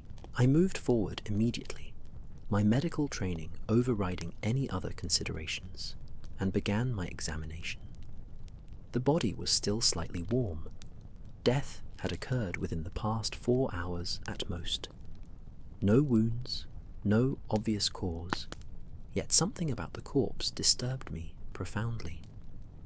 The face was indeed frozen in an expression of terminal horror, but beyond that, the skin had a peculiar pallor, almost waxy, and the lips showed a faint blue tinge, suggestive of oxygen deprivation, though no evidence of strangulation marked the throat. "Heart failure, perhaps," Lestrade suggested hopefully. He was 63 after all. Could have been natural causes complicated by some kind of fit or seizure. "Possible," I said carefully, "though the presentation is unusual. I would want a full post-mortem examination before offering definitive conclusions." I straightened, looking around the room with fresh attention. Was he alone when found? His secretary discovered him when he failed to appear for a scheduled meeting. She says he had come here to review documents in private, something about historical precedents for a bill he was sponsoring. The room was locked from the inside. She had to fetch the building superintendent to open it. Lestrade consulted his notebook. No one heard anything. No disturbance. No calls for help. Holmes had been moving slowly around the room, examining everything with that peculiar intensity that characterized his investigations. He paused before one of the bookcases, his attention caught by something. "Watson, Lestrade, come look at this." We joined him to find he had opened a leather-bound volume that lay on a small side table, its pages marked with several strips of paper. The text was historical, a parliamentary history from the 17th century, and the marked passages all related to the gunpowder plot and the subsequent investigations into Catholic conspiracies against the Crown. Sir Geoffrey was researching the same period that features in Lord Ashworth's document, Holmes said quietly. And look here. He pointed to handwritten notes in the margin, clearly recent additions in pencil. He had made notes about guardian protocols and ancient protections. Whatever Lord Ashworth discovered, Sir Geoffrey had found references to it through entirely independent research.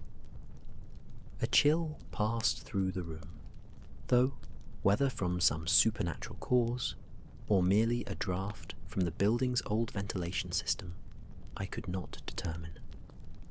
Holmes moved to the window, which overlooked one of Westminster's interior courtyards, and stood there silently, his profile sharp against the grey light filtering through. "There is something else," he said after a long moment. "Something we are not seeing, not understanding. The Guardian speaks of Westminster falling, of threats that must be addressed. Lord Ashworth opens a sealed chamber and begins seeing an apparition. Sir Geoffrey researches the same historical period and dies under mysterious circumstances. These events are connected, but the nature of that connection eludes me still." At that moment, a sound echoed through the corridor outside, distant but clear, the same measured footsteps we had heard in the passages below. Lestrade stiffened immediately. What in blazes is that? Holmes was already moving toward the door, and I followed, leaving Lestrade to secure the scene of Sir Geoffrey's death. The corridor stretched empty in both directions, gas lamps casting pools of light at regular intervals. Yet the footsteps continued, seeming to come from everywhere and nowhere simultaneously, echoing off stone walls and high ceilings until their origin became impossible to pinpoint. Then, at the corridor's far end, where shadows gathered most thickly, a figure appeared. The same tall form we had seen in the underground passages, dressed in Tudor garments, the ancient sword visible at its side. It stood motionless for a heartbeat, then raised one hand, pointing deliberately down a side passage that branched from the main corridor. "It wants us to follow," I said, stating the obvious perhaps, but needing to voice what we both perceived. "So it appears," Holmes agreed, his voice steady, though I detected the undercurrent of fascination, and perhaps slight trepidation.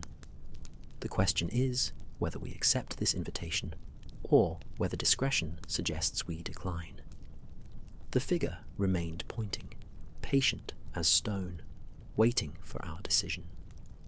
Behind us, Lestrade emerged from the committee room, saw the figure, and stopped dead, his hand moving instinctively toward the truncheon at his belt, though he made no move to draw it. "Mr. Holmes," he said carefully, his voice barely steady, "what exactly are we looking at?" "I believe, Lestrade," Holmes replied, never taking his eyes from the figure. "We are looking at Westminster's Guardian, attempting to communicate the only way it can, and I believe it is showing us the next piece of this puzzle, perhaps the most crucial piece." He straightened his shoulders, made his decision. "Watson, with me. Lestrade, secure Sir Geoffrey's body, and ensure no one disturbs the committee room until we return." "Holmes, you can't seriously—" Lestrade began. "I can and I must," Holmes interrupted firmly. "Whatever this is, it connects to Sir Geoffrey's death, to Lord Ashworth's experience, to something that threatens this entire building. We will not solve it by pretending we saw nothing. and with that, he strode forward down the corridor, following the pointing figure's direction, and I followed beside him, leaving Lestrade standing alone with his constables and his very reasonable doubts, while we walked once more into mystery. The passage the Guardian had indicated proved older than the corridors we had just left, its walls bearing the weathered stone and irregular masonry that spoke of medieval consta of medieval construction, perhaps even earlier. Our footsteps echoed softly against flagstones, worn smooth by centuries of use, each depression in the stone a testament to countless feet that had walked this way before us, carrying purposes now lost to time. The gaslighting gave way after several yards to older illumination, iron sconces that must once have held torches, now fitted with electric bulbs that hummed faintly and cast uncertain light, that seemed to retreat from the shadows rather than dispel them. The figure moved ahead of us with that same measured pace, never looking back, never hurrying, yet somehow always remaining just at the edge of clear visibility. Its form suggested substance, the fall of fabric, the glint of metal from sword hilt and buckles, yet also held a quality of translucence, as if we perceived it not with our eyes alone, but through some other faculty for which we possessed no proper name. Holmes walked steadily forward, his hand occasionally brushing against the wall, as if to ground himself in physical reality, while I kept close, my physician's training warring with something deeper and older that recognized mystery when it walked before me in corporeal form. We descended through layers of architectural history. First, the Victorian additions, still familiar and recently constructed. Then, through Georgian refinements, where wood panelling gave way to bare stone. Then, into Tudor solidity, with its characteristic red brick showing through later plastering, and finally into something genuinely ancient, Norman perhaps, or Saxon, the stonework massive and unadorned, built by hands that knew only that strength must endure beyond any individual life. The air changed as we descended, growing neither warmer nor colder, but simply different, as if each era possessed its own particular atmosphere that clung to the stones like a memory. "Holmes," I said quietly, my voice sounding too loud in that enclosed space, "do you notice how the architecture changes, but the passage itself remains constant? As if this route existed first, and all the later buildings simply incorporated it, built around it, never quite covering or closing it." "I do notice," he replied, his eyes never leaving the figure ahead. "This is an ancient way, Watson, perhaps the oldest route through this ground. The Thames would have been wider once, its banks different. This passage might date from Roman times, or even before, a path from river to higher ground, gradually enclosed and built over as London grew." He paused, then added thoughtfully, "Or perhaps it was always meant to be hidden, always intended as a secret route for those who had reason to move unseen." The figure ahead stopped suddenly before an unremarkable section of wall and turned to face us for the first time. This close, in the uncertain light, details became paradoxically both clearer and more confusing. The face, if face it could be called, showed features that seemed to shift between expressions, sometimes young, sometimes aged, sometimes distinct, and sometimes blurred as if seen through water. The Tudor clothing appeared authentic in every detail I could discern. The doublet with its intricate embroidery, the ruff at the neck, the style of the boots, yet the colours were wrong somehow. Too saturated, or perhaps not saturated enough, as if we viewed them through some filter that altered their relationship to the spectrum of visible light. The figure raised its hand again, this time placing its palm flat against the stone wall. Nothing happened for several seconds. Then the wall began to change, not opening like a door, nor sliding aside like a panel, but rather becoming gradually transparent, as if the stone itself had decided to reveal what lay beyond. Through this impossible window, we saw another chamber, larger than the one we had discovered that morning, and within it, something that arrested our attention completely. A gathering. Perhaps 24 figures, all dressed in clothing from various historical periods, stood in a rough circle around a central space where maps and documents lay spread across a table similar to the stone table we had seen in the Cavern of Guardians. The figures were engaged in what appeared to be earnest discussion, gesturing to the documents, pointing to specific locations on the maps, their mouths moving though we heard no sound, and all of them possessed that same quality of being simultaneously present and not quite present, substantial yet somehow translucent. A council of some kind, Holmes breathed, pressing closer to observe. Look, Watson, that man there, in the Norman mail, and beside him, someone in what appears to be Elizabethan dress, and there, Civil War era armour. They represent different periods, yet they meet together here beneath Westminster. His voice held a note of wonder I had rarely heard from my usually unflappable friend. The scene before us was utterly silent from our perspective, yet clearly animated with discussion. One figure, a woman in Tudor gown, her bearing suggesting nobility, appeared to be addressing the others with particular urgency. She gestured repeatedly to one specific point on the map, and as she did so, other figures nodded in agreement or shook their heads in disagreement. The universal language of debate, transcending whatever barrier kept their voices from reaching us. Then, as if someone had adjusted a lens, the transparency in the wall shifted, and we no longer looked into that council chamber, but into somewhere else entirely. A modern office, richly appointed, with electric lights and contemporary furnishings. A man sat at a desk, alive, solid, unmistakably real in a way the Guardian figures were not, writing in a ledger by lamplight, though it appeared to be full daylight beyond the windows.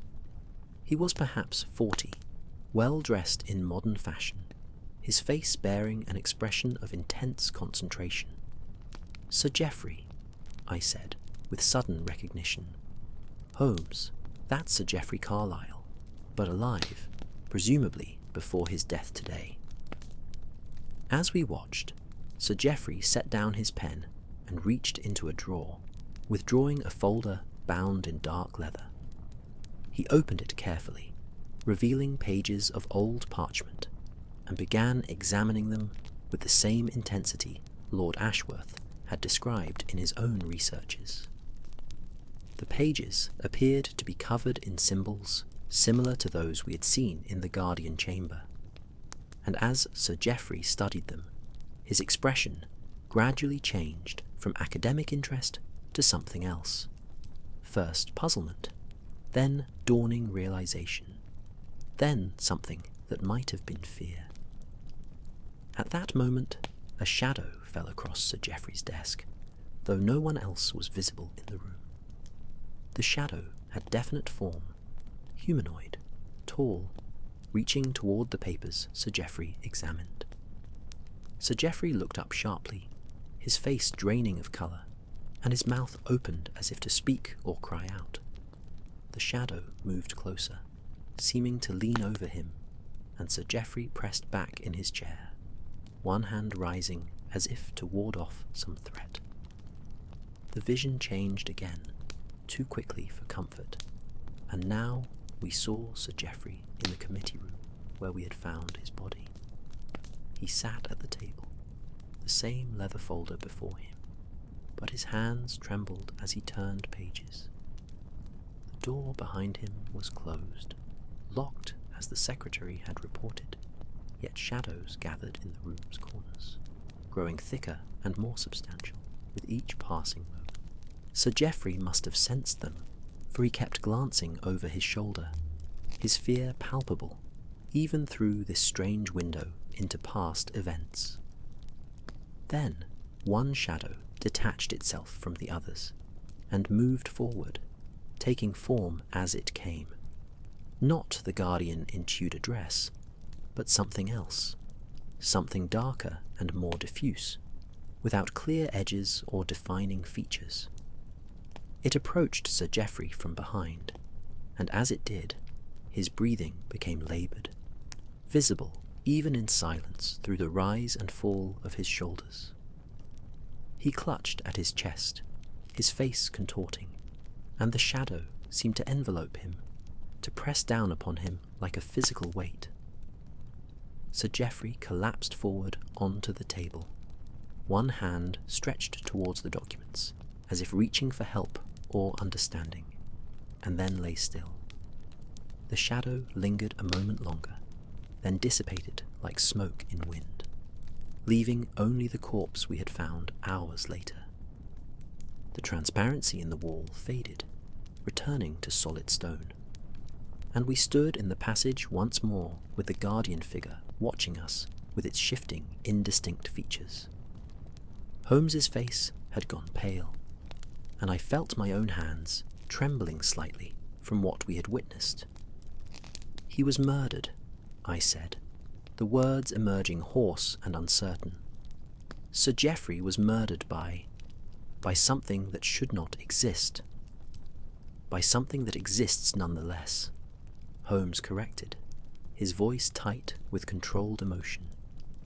"The question is not whether it exists. We have ample evidence of that. But what it is, why it acted, and how it connects to the Guardians, the sealed chamber, Lord Ashworth's research, and this entire network of watchers and protectors we have uncovered." The Guardian raised both hands now, bringing them together before its chest in a gesture that might have been prayer or perhaps entreaty. When it pulled them apart again, a small object hung in the space between its palms, glowing with that same cold blue-white light we had seen in the lamp. The object rotated slowly, revealing itself to be a key, large, ornate, definitely old, covered in the same protective symbols that adorned the Guardian chamber. "It offers us something," Holmes said. "A key, obviously, but to what lock? What door?" The Guardian moved its hands, and the key drifted toward us through the air, defying gravity and rationality in equal measure. It came to rest, hovering before Holmes, who hesitated only a moment before reaching out and grasping it. The moment his fingers closed around the metal, the key became fully solid, fully real, warm to the touch despite its source. Immediately, knowledge flooded through us, not in words, but in pure understanding, the way one might suddenly comprehend a mathematical proof or recognize a tune. We knew, without knowing how we knew, that this key opened a door in the deepest part of Westminster's foundations, a door that had been sealed since 1605, and beyond that door lay something that explained everything: the Guardians, the Council, the shadow that had killed Sir Geoffrey, and the threat that all of them, in their different ways, worked to contain or oppose. The Guardian bowed its head slightly, a gesture of acknowledgement, or perhaps farewell, and began to fade, its form growing more translucent with each passing second, until only the faintest outline remained. Then, nothing at all. We stood alone in the passage, the key solid and real in Holmes's hand, and somewhere ahead in the darkness, a door waited, that had not been opened in nearly 3 centuries. "Well, Watson," Holmes said quietly, his fingers closing more tightly around the key. "It appears we have been given both invitation and instrument. The question is whether we possess the courage to use what we have been given." "We've come this far," I replied, surprised by the steadiness in my own voice. "To turn back now would leave Sir Geoffrey unavenged, Lord Ashworth in danger, and Westminster threatened by something we cannot name, but can no longer ignore." Holmes nodded slowly, then turned and began walking deeper into the passage, following some internal compass that told him where the door must be. I followed, as I had always followed, into darkness and mystery, while above us the great palace carried on its business, its politicians and clerks and visitors moving through familiar halls, utterly unaware of what transpired in the ancient ways beneath their feet. Tensing and structural planning. Darkness has a weight, I discovered, when one ventures deep enough beneath the earth. It presses against the eyes like velvet, thick and textured, resistant to even the brightest light we could produce. The key in Holmes's hand had ceased glowing once he took full possession of it, becoming merely an object of worked metal and ancient purpose. Yet somehow its presence seemed to push back against the surrounding dark, creating a small sphere of relative clarity that moved with us as we descended ever deeper into Westminster's buried heart. My legs had begun to ache from the constant downward progression, muscles protesting the unnatural angle, and I found myself steadying my breathing deliberately, consciously, as one might during a difficult medical procedure that required absolute precision of hand and thought. Holmes moved with unwavering purpose, the key extended before him like a divining rod, and indeed it seemed to pull gently in a specific direction, guiding us through passages that branched and twisted in ways that would have left us hopelessly lost without such guidance. We had descended through what I estimated to be at least 4 distinct levels of construction, each older than the last, until we reached stones so ancient and worn that they seemed to predate any recorded building on this site. Roman, perhaps, or older still, Celtic, Saxon, lost civilizations that had recognized this ground as significant long before Westminster existed, in even its earliest form. The air tasted of minerals and deep earth, that particular flavor of stone that has never known sunlight, never felt rain except as distant seepage filtering down through layers of soil and bedrock. Water dripped somewhere in the darkness beyond our light, creating a rhythm that seemed almost musical, almost deliberate, as if the earth itself maintained some patient percussion, marking time in units far longer than human seconds or minutes. My pocket watch had stopped some time ago, whether from the damp or some other influence I could not say, and without it, time became elastic, unmeasurable, defined only by the steady placement of one foot before another and the gradual depletion of our lamp oil.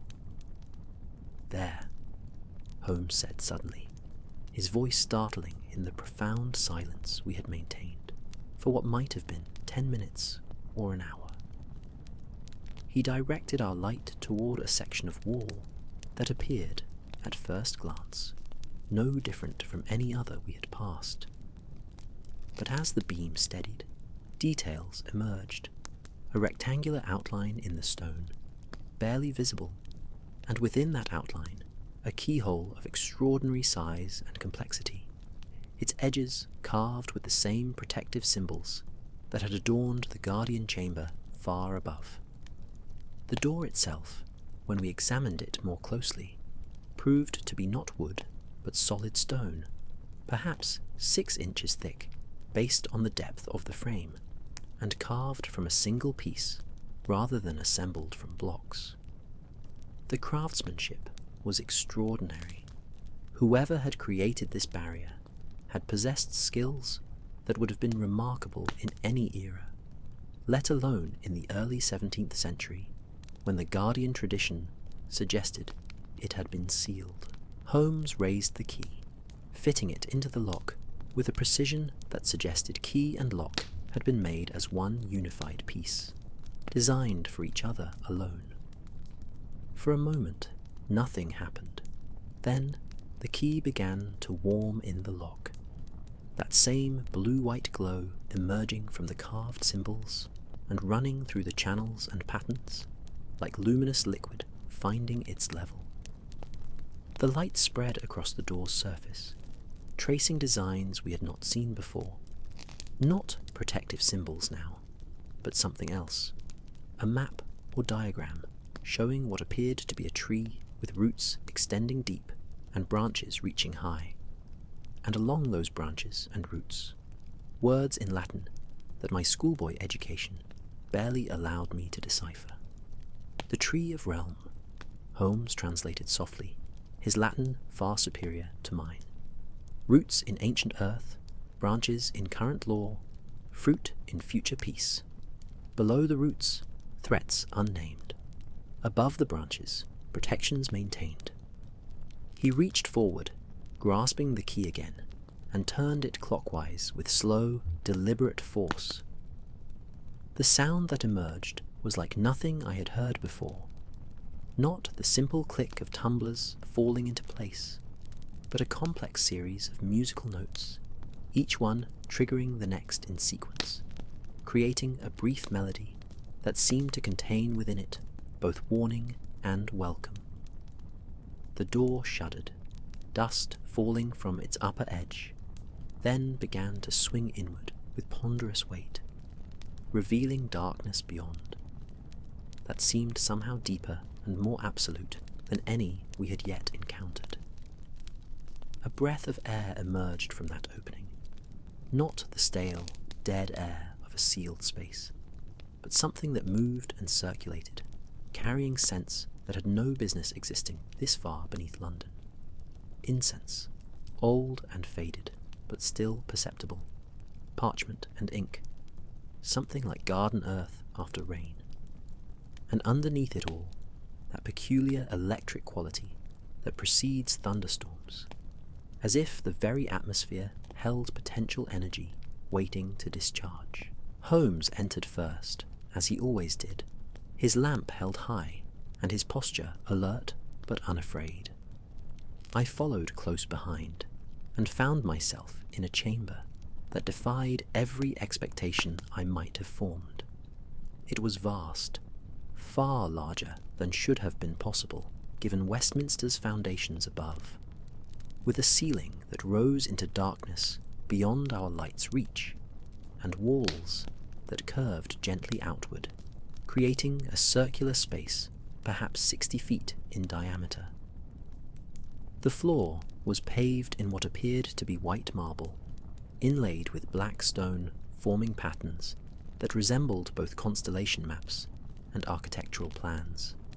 And at the room's centre stood a structure that took several moments to fully comprehend. A well, or perhaps not precisely a well, but something well-like in form. A circular opening in the floor, perhaps 10 feet across, surrounded by a low wall of worked stone. But unlike any well I had seen, this one did not descend into water or earth. Instead, looking into its depths, I saw light, a soft, shifting radiance that seemed to come from everywhere and nowhere, illuminating nothing yet somehow visible itself.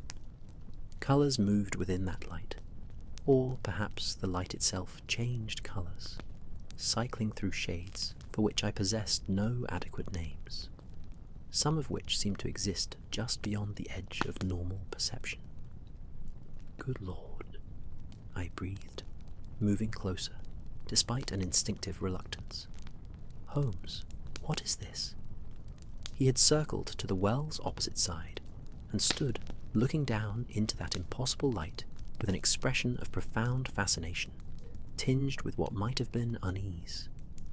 "I believe, Watson, we are looking at the reason Westminster was built precisely here, and nowhere else. The reason guardians have watched this place for centuries. The reason the 1605 conspirators' plot was so significant, beyond merely the murder of king and parliament." He gestured toward the well. "This is not merely a foundation, it is a breach."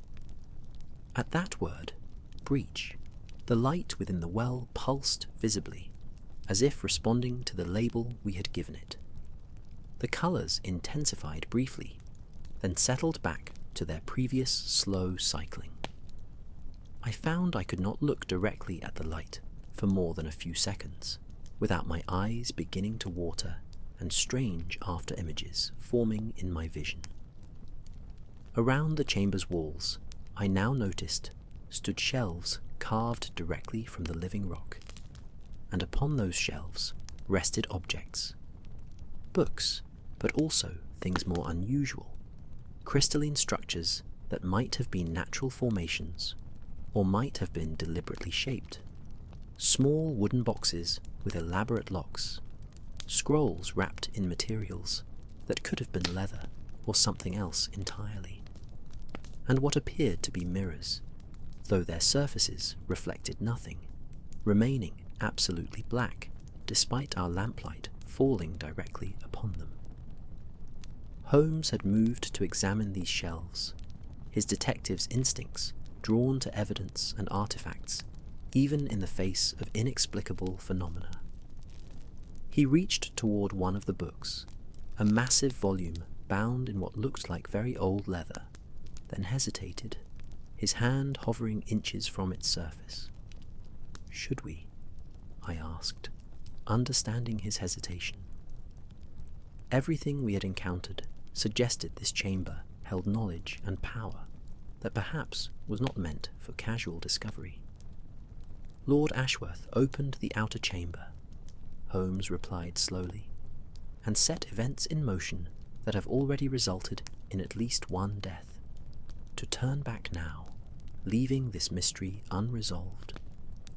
He made his decision, grasped the volume, and lifted it carefully from its shelf. "The leather binding was cool to the touch," he reported, "and the pages within appeared to be vellum, covered in hand-lettered text that mixed Latin with older languages and symbols that bore no relation to any alphabet either of us recognized." He carried the volume to the well's edge, where the strange light provided better illumination than our lamp, and began carefully turning pages.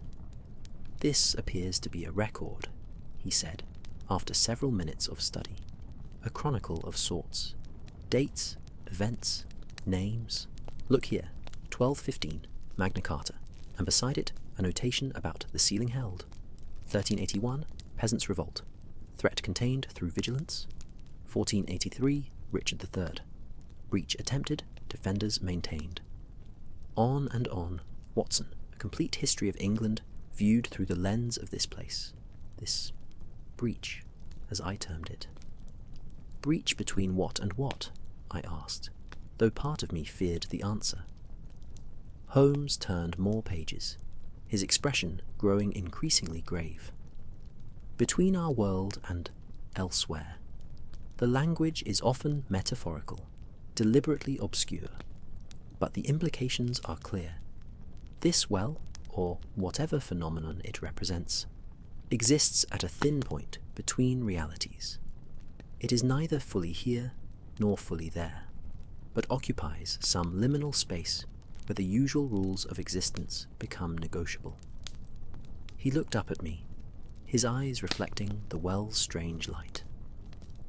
"The Guardians were established not to protect Parliament from human threats, Watson, but to watch this breach, to ensure that nothing crosses from the other side, and equally importantly, that no one from this side opens the way further." At that moment, a sound drew our attention back toward the door through which we had entered. Footsteps, multiple sets, approaching through the passages we had descended. Human footsteps, solid and real, accompanied by voices calling out in tones that mixed urgency with fear. "Mr. Holmes, Dr. Watson, if you can hear us, respond please." It was Lestrade's voice, and with it I recognized Inspector Gregson and several constables, their lamps creating a constellation of moving lights in the passage beyond. "Here, Lestrade," I called back, "in the chamber beyond the door." They poured through the entrance moments later, 5 men in total, their faces showing relief at finding us followed immediately by shock, as they took in the chamber's impossible dimensions and the light emanating from the well at its centre. Lestrade approached us quickly, his professional composure barely maintained. "Thank God you're safe. When you didn't return for hours, and then we found Wade wandering the upper passages, half out of his mind, saying he'd heard screams." Lestrade trailed off, his eyes drawn inevitably to the well. "Mr. Holmes, what in the name of heaven is that?"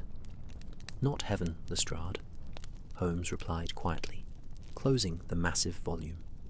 "And perhaps not hell either, though closer to the latter than the former in implication. But definitely something that exists, that has existed here for far longer than Westminster Palace, and that requires watching, lest it grow from breach to gateway." One of the constables, young and pale, had approached too close to the well, and now swayed dangerously, his eyes unfocused, and his balance clearly compromised.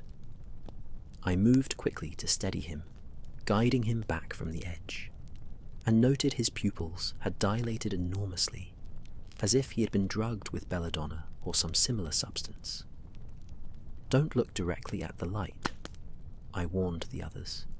"It has a disorienting effect, possibly hypnotic or hallucinogenic properties." But the warning came too late for another constable, who had been drawn forward by curiosity, or some more insidious compulsion. He stood at the very edge of the low wall, leaning forward, and as we watched in horror, shadows began to rise from the well.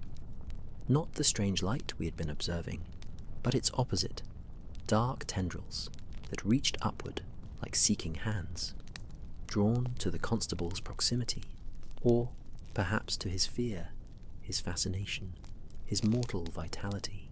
Holmes moved with a speed I had rarely witnessed, covering the distance to the endangered constable in 3 long strides, and grasping the man's collar with both hands, pulling him backward with such force that they both stumbled and fell to the marble floor several feet from the well's edge. The dark tendrils that had been reaching upward hung suspended for a moment. Gazing upward hung suspended for a moment, as if confused or disappointed, then slowly withdrew back into the light below, dissolving like smoke touched by wind. The constable lay gasping on the floor, his face slicked with sudden sweat, his eyes rolling wildly, before finally focusing on Holmes's face above him. "Easy now," Holmes said, with surprising gentleness, helping the man sit upright. "Breathe slowly. You are safe. Whatever call to you has released its hold." He looked to Lestrade with an expression that brooked no argument. "Get your men back from that edge. Station them by the door if you must have them present, but no one approaches the well without absolute necessity." Lestrade, to his credit, recognized authority when he heard it, and immediately began organizing his constables, moving them away from the chamber's center and positioning them near the entrance where they could maintain watch without risking further exposure to whatever influence emanated from that impossible light. The young constable I had steadied earlier was trembling visibly, and I guided him to sit with his back against the wall, his head lowered between his knees. breathing exercises helping to restore his equilibrium. With the immediate danger addressed, Holmes returned to the volume he had been examining, though now he stood at a more respectful distance from the well, using our lamp rather than that strange radiance to illuminate the pages. "Watson," he called softly, "come see this. I believe I have found the entry that explains Sir Geoffrey's death, and perhaps Lord Ashworth's experiences as well." I joined him, looking over his shoulder at the page he indicated. The handwriting was different here, more recent, though still archaic by modern standards, dating perhaps from the mid-19th century. The entry read, in a mixture of Latin and English that I will translate freely. "In this year, 1888, a great darkness walked the streets of Whitechapel, and the breach stirred in response, recognizing kinship with evil done above. The Guardian walked openly for the first time in many years, seeking the source. But the darkness was human, and therefore beyond the covenant to address directly. Yet the breach itself grew restless, and shadows that should remain below began testing the boundaries, seeking to rise into the world of men. Only through renewed vigilance and strengthened seals were they contained once more. The Ripper murders, I said, understanding flooding through me. The breach responded to them, and the shadows, whatever these shadows are, tried to use that evil as a doorway to emerge." "Precisely," Holmes confirmed, turning pages carefully. "And here, more recently, an entry from 3 weeks ago, in a hand I would wager matches Lord Ashworth's own writing. Indeed, the script was modern, precise, clearly that of an educated man. 'I have found the sealed chamber,' the entry read. 'The artifacts within match descriptions in the 1605 document exactly.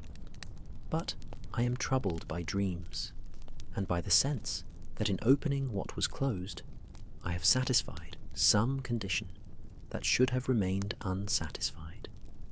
The Guardian appears to me nightly now, not threatening but insistent, as if trying to communicate something urgent that my waking mind can't comprehend." Holmes closed the volume gently, his expression thoughtful. "Lord Ashworth's opening of the chamber was not the cause of recent events, Watson.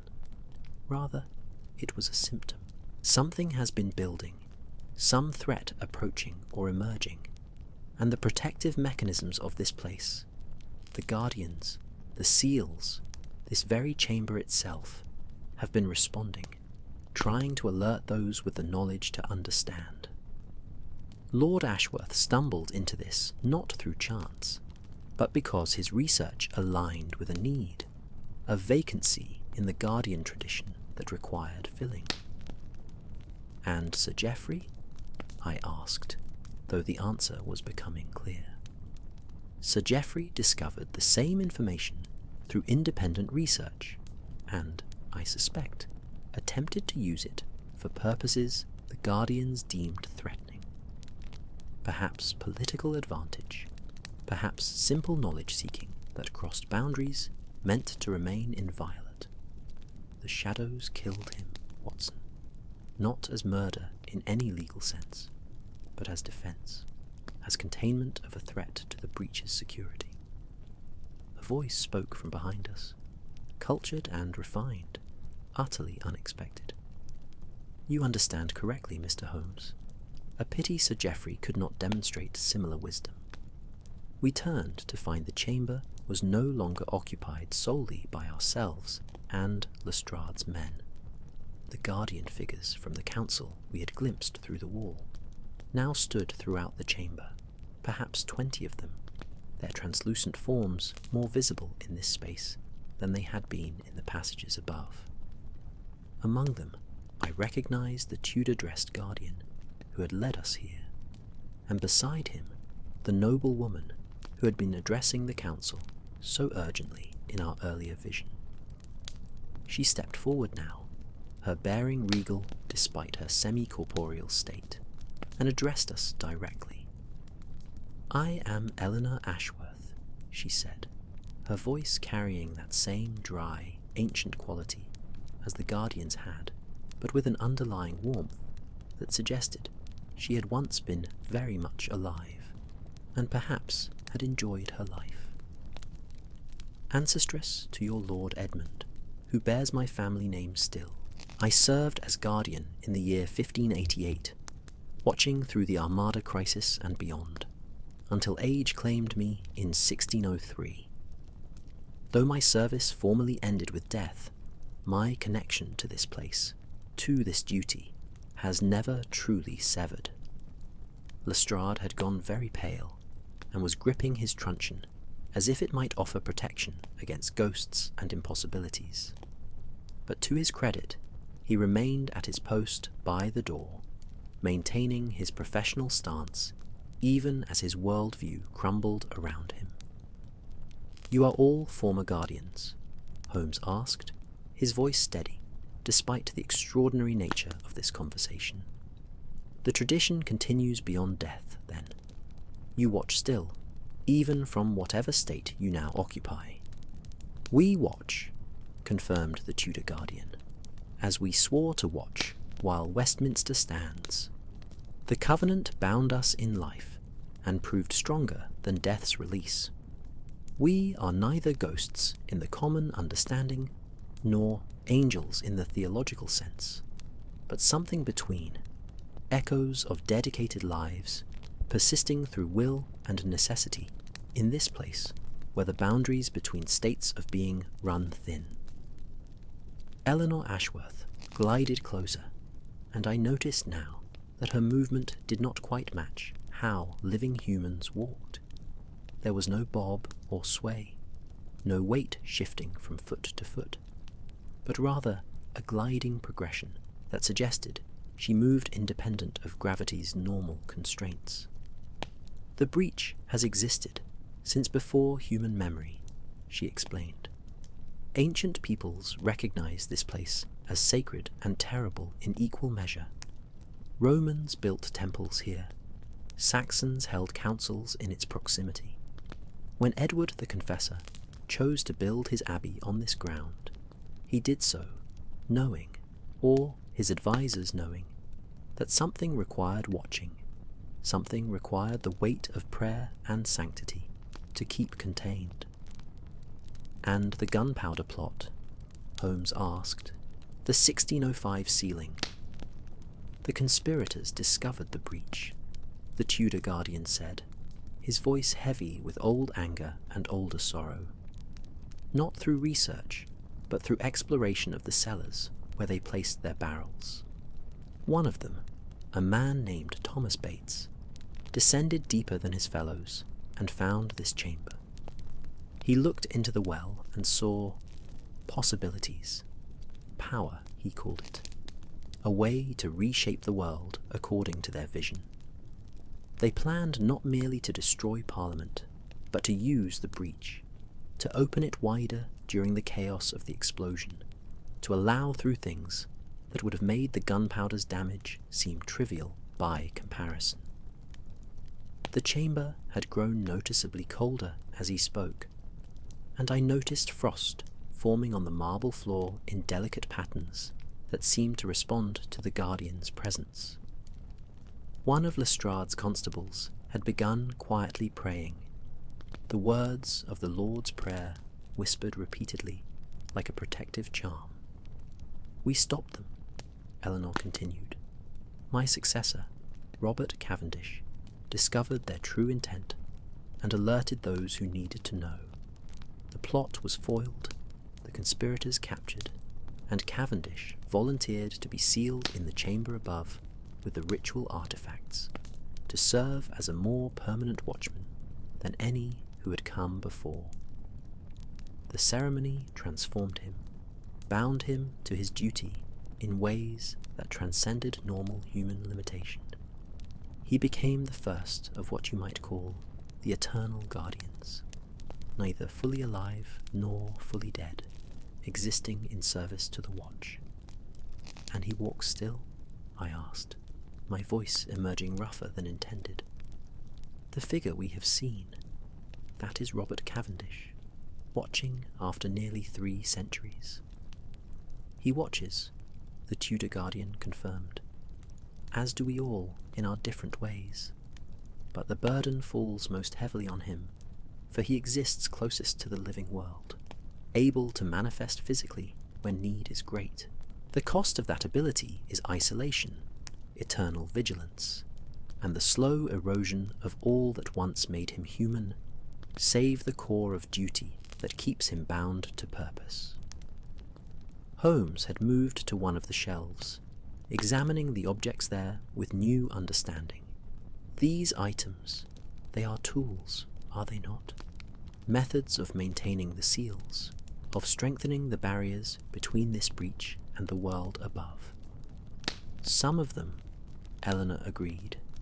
"Others are records, histories, knowledge accumulated over centuries of watching.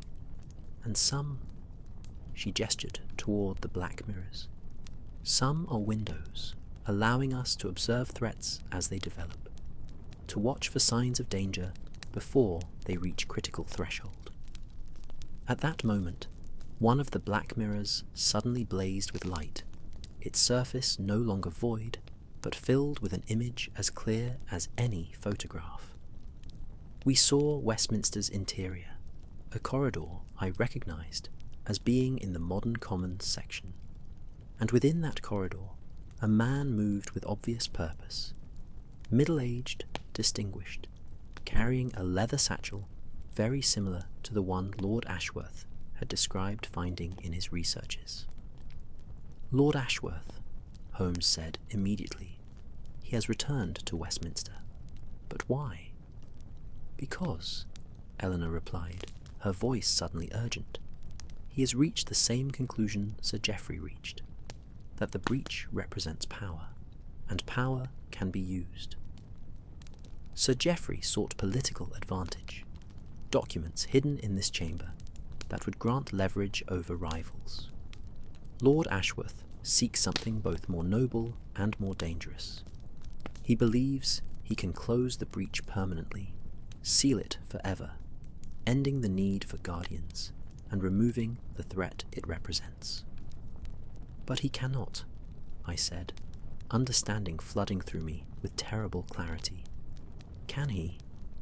"He can try," the Tudor guardian said grimly, "and his attempt will either succeed, destroying this breach and releasing us all from our eternal duty, or it will fail catastrophically, widening the breach beyond our ability to contain it, and allowing through darkness that will make every threat England has faced seem trivial by comparison."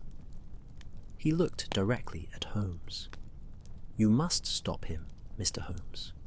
You must reach him before he attempts the ritual he has discovered in his researches. You must make him understand that some doors exist not to be closed, but to be watched, and some duties are eternal, precisely because the threats they guard against are eternal as well." Holmes's jaw tightened, but he nodded once, sharply. "Where will he attempt this ritual?" All the guardians spoke in unison, their voices creating a sound like wind through ancient trees. "In the sealed chamber where Robert Cavendish maintains his watch. Where else would one attempt to end the guardian tradition but at its very heart?" And with that pronouncement, they began to fade, their forms growing more translucent, until only their voices remained, echoing through the chamber with diminishing strength. "Go now. Run. Every moment brings him closer to an action that cannot be undone." Speed through Westminster's ancient passages proved impossible, yet somehow Holmes and I moved with greater urgency than caution would normally permit, our footsteps echoing against stones that had witnessed centuries of human ambition and human folly in equal measure. Behind us, Lestrade and his constables followed as best they could, though the inspector's demands for explanation had given way to grim silence. Some experiences transcend the need for immediate understanding, requiring instead the passage of time before the mind can properly accommodate what the senses have reported. The lamp oil was running low now, our light growing dim and uncertain. Yet the passages themselves seemed to guide us, shadows falling in ways that suggested direction, rather than merely marking absence of illumination. We emerged into the sealed chamber, breathing hard, our coats dishevelled, and our boots scuffed from collision with unseen obstacles in our haste. Lord Ashworth stood exactly where we had expected to find him, before the stone plinth with its ancient sword and lamp, though he had made changes to the chamber's arrangement that sent immediate alarm through my physician's instincts. Candles ringed the plinth in careful geometric pattern, their flames burning steady and unnaturally bright in the still air. The sword had been lifted from its resting place, and now stood point down in a gap between floor stones, as if marking some significant location. And Lord Ashworth himself held the lamp in both hands, its interior no longer dark, but glowing with that same cold blue-white light we had seen in the well chamber far below. "Mr. Holmes," Lord Ashworth said, without turning, his voice carrying the calm of absolute certainty. "Dr. Watson, I knew you would come, though I hoped to complete my work before your arrival. No matter, perhaps it is better that you witness this, that someone can testify that Westminster was delivered from its ancient burden by rational action rather than supernatural intervention." Holmes moved forward slowly, his hands visible and empty, his posture unthreatening. "Lord Ashworth, I understand your intention. The Guardians explained what you hope to accomplish. But I must ask you to reconsider. The knowledge you have gained is incomplete, and the consequences of failure are catastrophic." "Incomplete?" Lord Ashworth laughed, though the sound held no humour. "I have spent 3 weeks in research that would have taken others years. I have documents the Guardians themselves compiled, ritual formulas perfected across centuries, the complete history of this breach, and every attempt to manipulate or control it. I know precisely what I am doing, Mr. Holmes."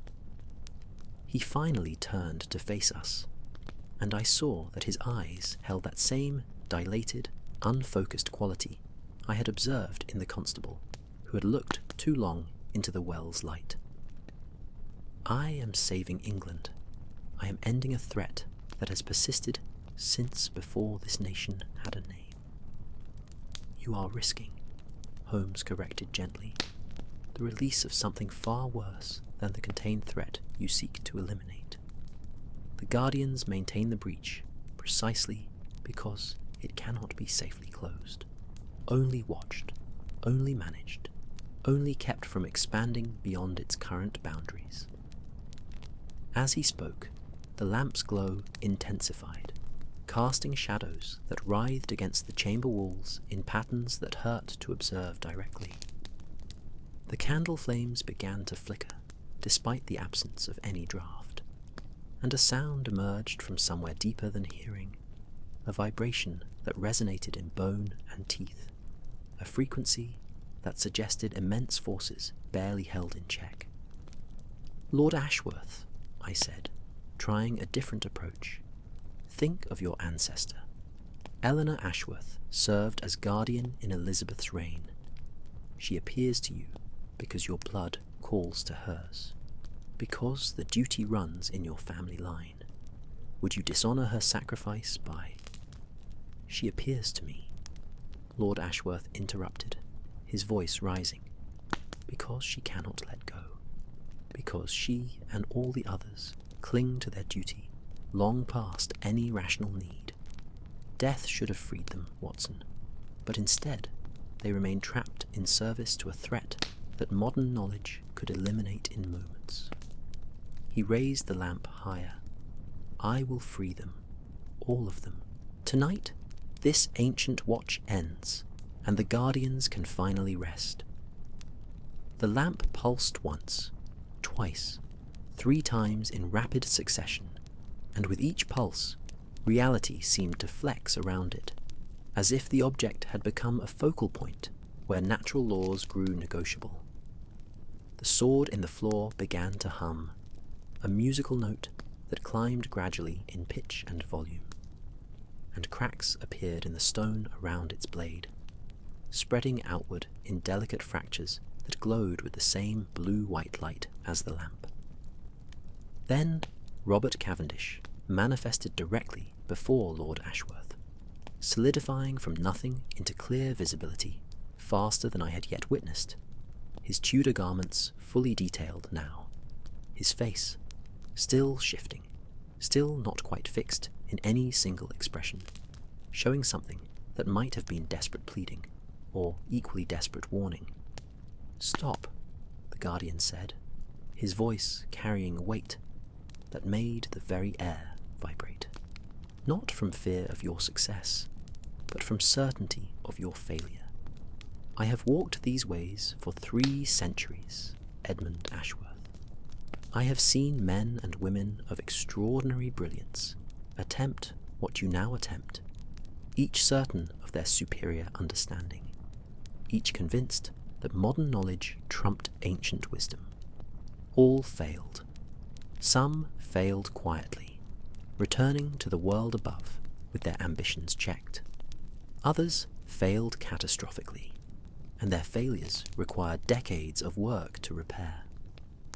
He reached toward Lord Ashworth, but could not quite touch him, his hand passing through empty air, inches from contact. "Please, put down the lamp. Walk away from this. Your ancestor Eleanor would beg the same if she could manifest with the strength I possess." Lord Ashworth's face worked through several emotions: doubt, anger, sorrow, determination, before settling on grim resolve. "You would say that. You are the one most bound to this duty, most unable to imagine existence without it. But I have read the formulas, Guardian. I know the words, and the gestures, and the precise moment when forces align to permit the sealing, and that moment—" He glanced at a pocket watch lying on the plinth. "That moment arrives in less than 3 minutes. Holmes had been edging closer throughout this exchange, and now he spoke with absolute calm, the voice of pure reason addressing pure obsession. If you are correct, Lord Ashworth, then you will be remembered as the man who freed England from an ancient curse. But if you are wrong, if the Guardians speak truth, and the breach cannot be safely closed, then you will be the man who destroyed Westminster, and possibly London entire. Is your certainty so complete that you will stake millions of lives on it?" For a moment, one brief, precious moment, uncertainty flickered across Lord Ashworth's features. His hands trembled slightly, the lamp's light wavering. The sword's humming dropped in pitch. And in that moment, I thought perhaps reason might prevail. Perhaps disaster might be averted through simple human doubt tempering human pride. Then Lord Ashworth straightened his shoulders, lifted the lamp high, and began speaking in a language I did not recognize. Not Latin, not Greek, but something older and stranger. Syllables that seemed to come from a throat not quite shaped like human anatomy should permit. The lamp blazed brilliant as a star. The sword sang like a choir of crystal voices, and the cracks in the floor erupted with light that fountained upward, filling the chamber with radiance that should have blinded, but somehow did not, that illuminated without casting shadows. that revealed depths and dimensions to the simple stone walls that should not have existed. The Guardian. Robert Cavendish threw back his head and released a sound, not quite a scream, not quite a prayer, but containing elements of both, and his form began to destabilize, flickering between visibility and transparency, between the Tudor soldier he had been and the eternal watchman he had become. And then, just as the ritual reached its crescendo, just as Lord Ashworth spoke the final syllable of whatever formula he had discovered, Eleanor Ashworth manifested beside him. Not as she had appeared in the well chamber, distant, translucent, limited, but fully, completely, as solid and real as any living person.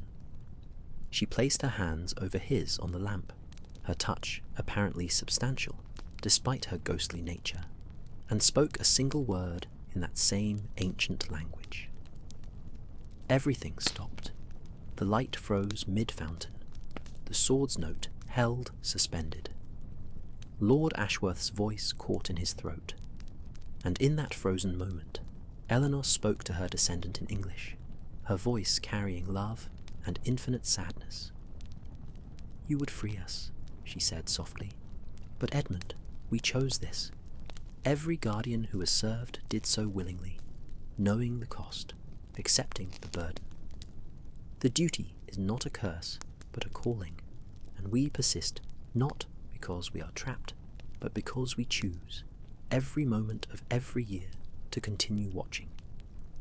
The breach cannot be closed, my dear descendant. It can only be guarded. But in attempting to close it, you would have torn it wider, destroyed the seals that have held for centuries, and unleashed upon the world above things that should never walk in daylight." Tears ran down Lord Ashworth's face, though whether from emotion or from the sheer metaphysical pressure of the suspended ritual, I could not determine. "I only wanted to help," he whispered, "to end the threat, to free you all." "I know," Eleanor said gently, "but some help comes not from ending duty, but from joining it, from accepting that watch must be kept, that boundaries must be maintained, that eternal vigilance is not a curse, but the price of all we hold dear." She looked past him to Holmes and myself. "Mr. Holmes has the right of it. Better a contained threat, watched by dedicated souls, than an uncontained catastrophe, let loose through misguided nobility." She removed her hands from the lamp, and immediately Lord Ashworth collapsed, the artifact tumbling from his nerveless fingers. Holmes caught it before it struck the floor, the lamp's light dimming instantly in his grasp, returning to that faint ghost glow we had first observed. The sword's note faded to silence. The cracks in the floor sealed themselves, as if they had never existed, and the chamber returned to what passed for normal in this strange place, beneath Westminster's heart. Robert Cavendish solidified fully once more, his form steady, his shifting features settling into something like an actual face, weathered, kind, bearing the weight of centuries, but not crushed by them. He nodded once to Eleanor, who had already begun to fade back to her usual translucent state, and then to Holmes. "Thank you," the Guardian said simply, "for bringing him here in time, for bearing witness, for understanding, as few in any age have understood, that some mysteries exist not to be solved, but to be respected." He looked down at Lord Ashworth, who lay unconscious, but breathing steadily, his face peaceful, despite the tear tracks. He will remember this as a dream, perhaps, or perhaps he will remember it clearly and choose to serve in his own way, not as eternal guardian, but as scholar, keeper of records, translator of ancient knowledge for modern understanding. The guardian tradition has many forms, Mr. Holmes. Not all who serve must do so from beyond death's boundary. Holmes carefully returned the lamp to its place on the plinth, then helped me lift Lord Ashworth between us. "Will you continue," he asked the guardian, "walking these passages, watching the breach?" "While Westminster stands," Robert Cavendish replied, his voice carrying a note almost of contentment. "So stand I. It is not a burden, Mr. Holmes. Not any more. It is simply who I am, what I am, and I have long since made peace with that truth." He raised one hand in what might have been blessing or farewell, and then he faded, not to nothing, but to that semi-visible state that seemed to be his natural condition, a watchman glimpsed, but never fully seen, present, but never intrusive, eternal, but not unchanging. We carried Lord Ashworth up through the passages, Lestrade and his men assisting once we rejoined them. The journey to the surface seemed shorter somehow, as if the building itself eased our way, grateful perhaps that disaster had been averted. By the time we emerged into Westminster's modern corridors, dawn was breaking over London, pale light filtering through windows and painting everything in shades of pearl and rose. Lord Ashworth woke as we settled him into a cab bound for his sister's house in Richmond. He looked at Holmes with eyes now clear and focused, and said simply, "Thank you. I understand now. Some things must be guarded, not conquered." Holmes nodded, said nothing, and closed the cab door gently. We stood together in the morning light, Holmes and I, watching the cab disappear into London's waking traffic. Somewhere beneath our feet, guardians walked their eternal rounds. Somewhere below the Thames and the streets and the grand buildings of empire, a breach between worlds. Remained open but contained, watched but not feared, a reminder that reality holds more mystery than certainty, more wonder than we can fully comprehend. "Well, Watson," Holmes said quietly, "shall we go home? Mrs.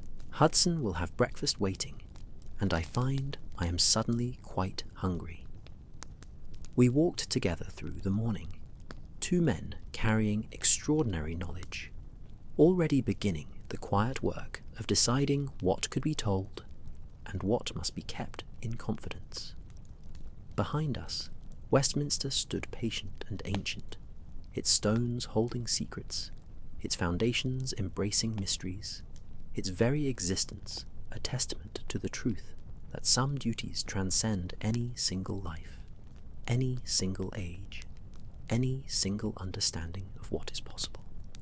And so, dear listener, our mystery comes to its rest. Not every question answered, for that would diminish the wonder. Not every secret revealed, for some things must remain hidden.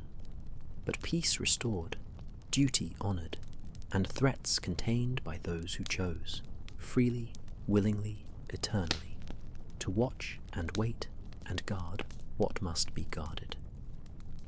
If you have enjoyed this journey into shadow and candlelight, into history's hidden corners and mystery's gentle embrace, I hope you will subscribe to this channel, press the like button, and share these stories with others who seek comfort in contemplative tales, told in whisper-soft tones. There are more mysteries to explore, more peaceful adventures to undertake, more sleep-gentle stories waiting to be told. For now, let your eyes close, let your breathing deepen, let your thoughts drift like fog over the Thames, soft and formless, carrying you toward rest. Westminster stands in the darkness, watched over by guardians seen and unseen. London sleeps around it, millions of souls finding peace in the knowledge that some duties never end, some watches never cease, and some lights never quite go out. Good night, dear listener. Good night. May your dreams be gentle, your sleep be deep, and may you wake refreshed, carrying with you the quiet knowledge that mystery and wonder persist in this world, waiting patiently to be discovered by those with eyes to see and hearts open to the extraordinary that dwells within the ordinary. Sleep well, sleep peacefully, and know that while you rest, somewhere in the darkness, watchmen walk their appointed rounds, and all is well. Good night.